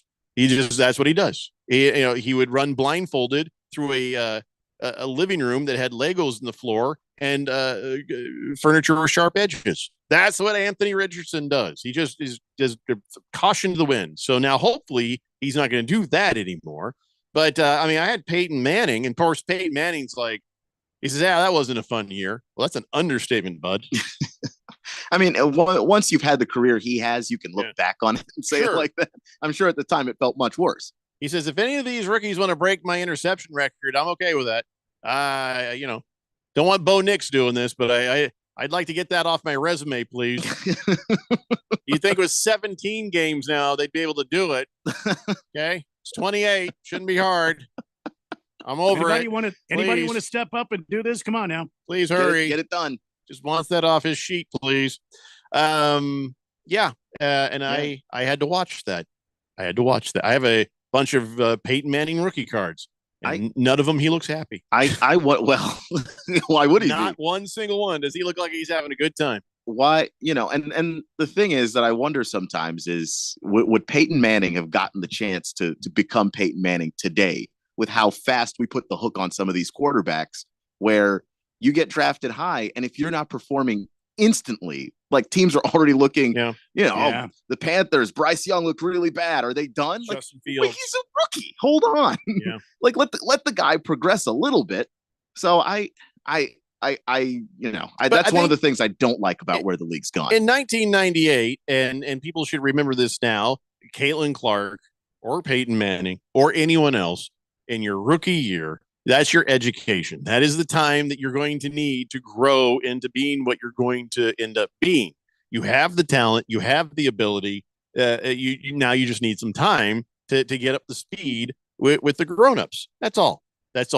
And hopefully Anthony Richardson has learned his lesson, and I'm going to end up having some good football finally. It's funny because the lesson that Anthony Richardson has to learn is the running version of what Peyton had to do as a passer, right? Which is when Peyton would throw interceptions, he would turn to some of the coaches and go, "Man, that would have been a completion in college." And about halfway through the season, one of the coaches stopped him and said, "Peyton, none of those are completions in the NFL anymore. You don't have to keep saying it. Like, it's just like, catch up, okay?" Yeah. And I'm sure Anthony Richardson thought, "Oh boy, that would have been a first down in college," or "Hey, I wouldn't have gotten murdered in college." Yeah, well, you're not in college anymore. You have to adapt. You have to adjust your game. And I hear the guy talk. He's a smart guy. I have to think that he can figure it out. 4129, our new texter from earlier. Are you a new texter, or did you used to have a texter nickname? Says Jeffrey, I saw that in April, the Colts signed Keaton Slovis as a backup quarterback. He played high school football here in Scottsdale at Desert Mountain High School, had an average college career. I wonder if he'll get a shot to start in his NFL career, or at least maybe see him in the preseason. You will see him in the preseason. I guarantee that. But you got Joe Flacco and Anthony Richardson ahead of you. Not likely, unless something goes horribly wrong, you're going to see him in a season game. He might be a practice team guy, practice squad guy. Yeah. Keaton Slovis, he played it not only locally, but he also played at USC. He was a starter at USC for at least one season I know of, maybe two. He had some good games too. So is Slovis or Slovich? Slovis. No, Slovis. Okay. Well, that's good. Good for him. I hope he is able to turn it into something. I'll keep an eye out for him in the preseason. Thanks for that, 4129. Keeping an eye on Lamar Jackson. He looked different. He's lost some weight. He's down to 205 pounds. He played at 215 last season, 230 in the 2022 season. Then he was one of those guys that had to gain weight on purpose. Yeah. And so now he's let that slide. He's down to 205. And he's like, "Oh, I just want to be more agile. I want to be able to move more."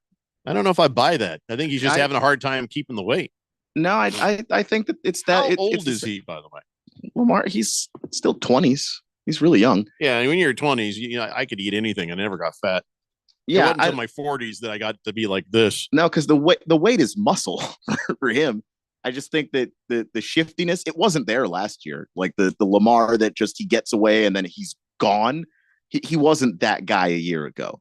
So I think he wants to get back to being that. And he played the entire season last year and he didn't get hurt. So maybe he's like, all right, maybe I can take a little bit more weight off and still make it through the season.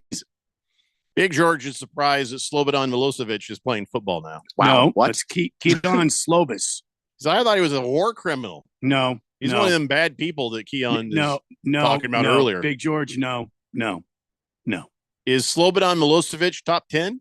No. 20, 30? I mean, how? You mean as far as evil, hated people? Bad guys. Evil? Oh, yeah, I would say he's up there somewhere. Somewhere. I wouldn't say 10.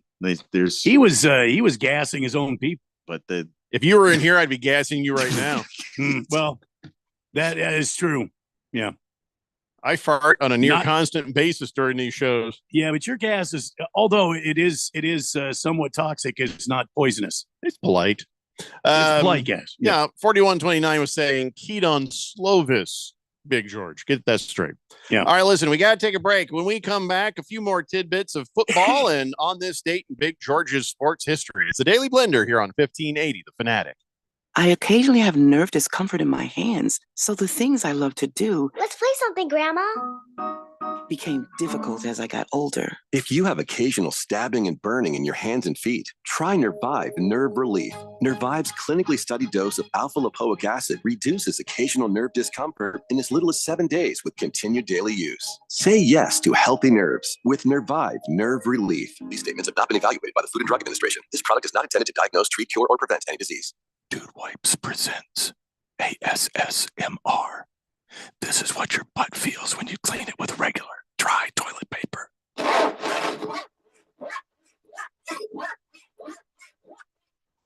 And this is how clean your butt feels when you wipe with wet, extra large, flushable Dude Wipes. Ah, refreshing. Dude Wipes. Best clean, pants down. Hey, everybody, it's Mark Asher with Josh Garcia of the Miracle Mile Deli. Josh, I want to thank you and your family for making such a huge difference over the last 75 years in the restaurant business in Arizona. Thank you, Mark. It's been a privilege and an honor to serve generations of families like yours in the Valley over the last 7 decades, and we are extremely grateful to be celebrating our 75th anniversary in 2024 with a variety of different specials. So come on down to our Phoenix location at 16th Street in Campbell with your family and friends and celebrate with us. For more information, visit miraclemiledeli.com. Memorial Day deals are here at Lowe's. Right now, save big on Scott's Naturescapes mulch. Get 5 bags for just $10. And there's more. Get up to 40% off. Plus, save an extra $50 on every $500 you spend on select major appliances. These deals are selling fast, so start shopping now.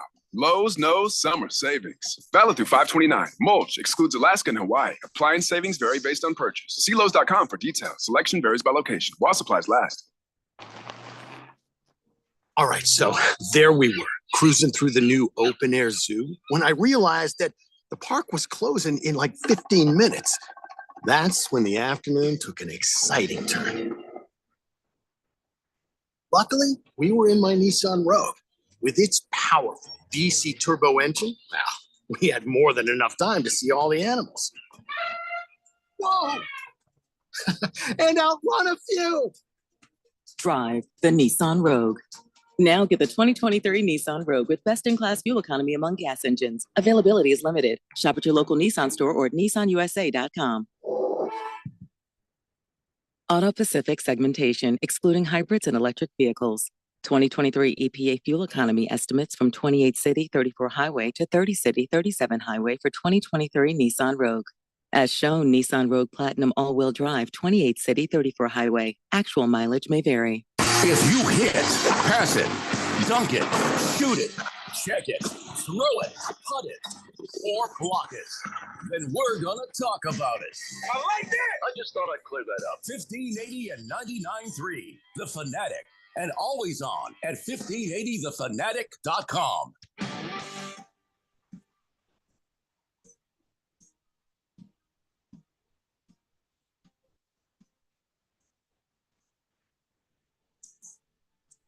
Dave Blender here on 1580, The Fanatic.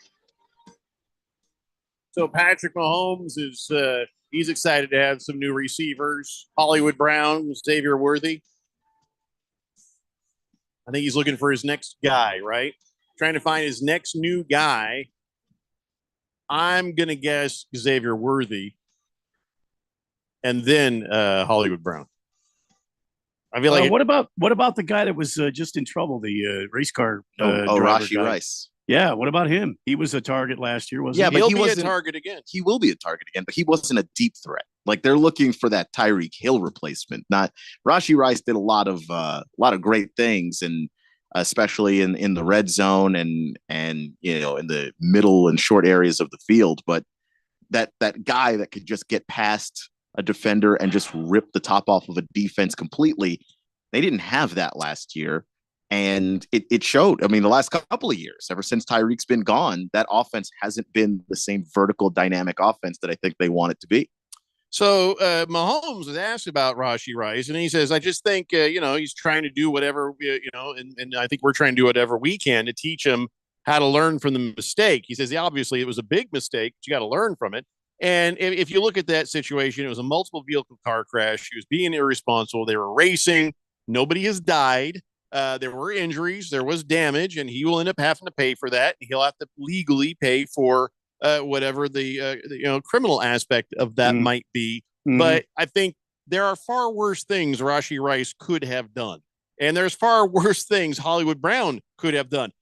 I'm worried having these two guys on the same team, they're going to start racing each other. That is a concern. But outside of that, in real life, I mean, he didn't hurt a child. He didn't hurt a woman. He didn't do, he did something dumb, but he didn't do anything evil. So I feel like you can give Rashee Rice a second chance on that. And I think that's the way Patrick Mahomes sees it. And when he talks about Harrison Butker, he says, that's a good dude. Harrison Butker is actually a good person. And the ownership of the Chiefs came out. A lot of people are saying, okay, let's all agree. This is not, we shouldn't be canceling a guy because he's speaking his heart and his mind about certain things. You know, I take issue with what he says about the LGBTQ community and the way he, misogynistically refers to women and what they might be thinking. But outside of that, it's none of there's nothing there where we have to go and cancel him. Now, looking at all this, I'm like, if only Colin Kaepernick had gotten the same courtesy. It was a thought that crossed my mind because Roger Goodell put out a statement that was basically like, oh, we have a lot of people in this league, a lot of diversity of thought. You've got to let people believe what they want to believe. And I was like, listen, you don't have to agree with either human being. Nope. But Roger Goodell cannot be the person to say that. Yeah. He just can't. Him, of all people, can't say that. Hopefully, this means that everybody has learned, no matter what color the skin, no matter what thought process, even if it's something you don't like, maybe we're not canceling people. Maybe we're not, we're letting Harrison Butker say what he has to say. You couldn't stop him anyway. And, we're not getting too bent out of shape. And of course, anybody who wants to cancel him, I'm going to stand up and say, no, you're an idiot. Just like people are idiots for the other thing. We have absolutely not learned that lesson. The only thing I think the NFL ever learns is money. What Colin Kaepernick did would have hurt the bottom line of the league. What Harrison Butker said doesn't, and that's the difference. Well, what Harrison Butker said plays to the crowd who wanted to cancel Colin Kaepernick, so I guess that's okay too. So 888-368-1580. 4129 says, longtime listener, first day texting, love the show. I'll think about a texter nickname next. I live in Arizona, went to ASU, fan of all the Arizona teams, except for you, Arizona, obviously. Did we just become best friends? Which, of course, on this show, you Arizona, we don't consider an Arizona team. Yeah, that's more of a Mexican team. That's south border. By the way, Randy, you weren't here, but I have cleared your good name. You were not born in Tucson. You were born at a Davis-Monthan Air Force Base. Yeah. So you were born on sovereign American soil. Yes. Not yes. Tucson. That's correct. So that is correct. Yes. Always remember that. Always I will. remember Thank that. you. Thank you very much. I appreciate that, Jeff. Go. You always have my back. Damn straight. Damn tootin'. Okay. 4129. You tell us a little bit about yourself. We can help you with your texture nickname. Or Randy's got some, but we can do that later. Come back tomorrow, I guess, or whatever. Here, this kind of cracked me up. Really, this is a surprise for anybody. Raise your hand if you're surprised that Antonio Brown has now had to file for bankruptcy. No. And that he owes $3 million to his creditors. Antonio Brown filing for bankruptcy due to a string of incredibly bad decisions. Who saw that coming? Imagine my shock. So Brown's media company, I guess he has one. or used to. Oh my God. or used to. No, this is real. It's CTE SPN. You can't make that up. What? He did. He made up his media company is called CTE. It is SPN. It is beyond parody. That's actually pretty good. Wow. But it did say NFL legend Antonio Brown has filed for bankruptcy today. He will be a first ballot Hall of Famer in 2027. He'll be releasing new music this summer. He is also the founder of the most trusted source in all of sports. I think Antonio Brown is the only person working for the CTE ESPN. And well, maybe he's got Le'Veon Bell with him, because Le'Veon Bell has got some. That's a good point. Got some tweets that are very concerning about his particular brain health. But hey, so is he a first ballot Hall of Famer?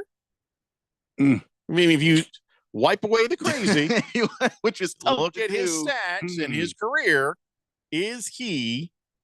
There is a conversation to be had. If he is in the right class, he could be. The issue, I think, is he has no class. The issue is you can't wipe away all that other stuff. Voters do think about that. Oh my God. It's absolutely part of it. Jonesy says Chandler Jones works for CTE ESPN. He says, I'm not lying. He really does work for him. I don't believe you. Though Chandler Jones, if you want to put together the CTE All-Stars, he's on the list of guys too, where you're just like, the universe would be too awesome if that were true. Baker's Cocky Hen says Harrison Butker's opinions on women seems to match the last couple of presidents, to be honest. Anyone against Cowturd is half decent, at least. Oh, no, that's not a lie. Chandler Jones is the co-founder of CTE ESPN. Yeah, it's all funny till plus minus and Aaron Hernandez. Oh man, this is going to be bad. So the CTE ESPN instead of the ESPYs, it'll be the Hernandez Awards. Somebody needs to help these poor guys. Oily Stool says, food for thought, just playing devil's advocate. If everyone else is crazy and you're the sane one, maybe that makes you the crazy one. You got to consider it. I think that when it comes to, being sane or insane is different. But if every one of your ex-girlfriends was crazy, it might be you. If all of them, it's like, for me, my wife is not crazy. I've had some very nice, ex-girlfriends where it was like very normal, nice, like, well, I think that I'm going to go, or this isn't working or whatever. Oh, okay, well, have a nice life, And then I've had that too. So I've had the crazy and I've had the not crazy. So now I'm thinking, okay, that's how I know it's not me. But if every single one of your exes is crazy, it might be you. It might be something to do with you. Mm-hmm. But let me explain something to you about Antonio Brown. He's crazy. CTE or otherwise, man is nuts. Baker's Cocky Hen says he'd rather get his news from CTE ESPN than regular ESPN. No, you wouldn't. No, you wouldn't. Regular ESPN every now and then occasionally tells you something correct. Antonio Brown is reporting on himself in the third person and on the list of things in a story about how he is filing for bankruptcy is that he'll be releasing new music. What? Do they have the okay. I went to ctespn.com and there's nothing.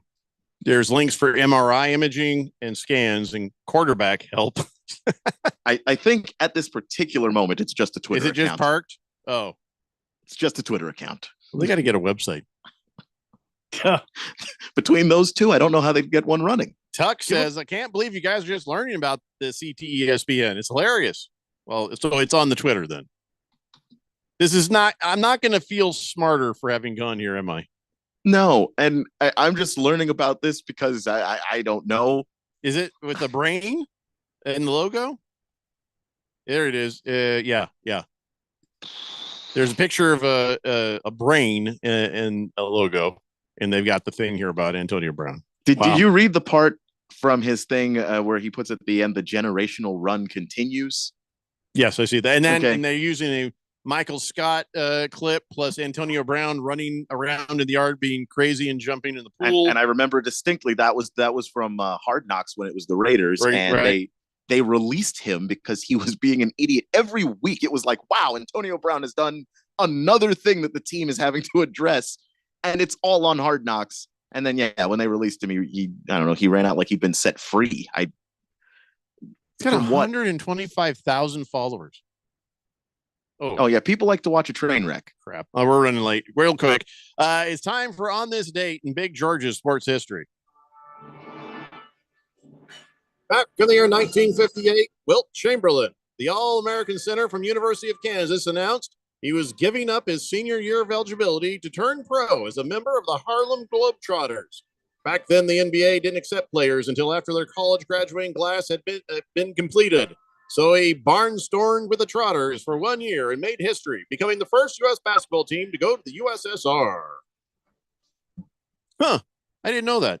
I did not know that. So rather than finish school, he wanted to make some money. So he left for a year. And then when his class graduated, he could play. So that was the rules back then.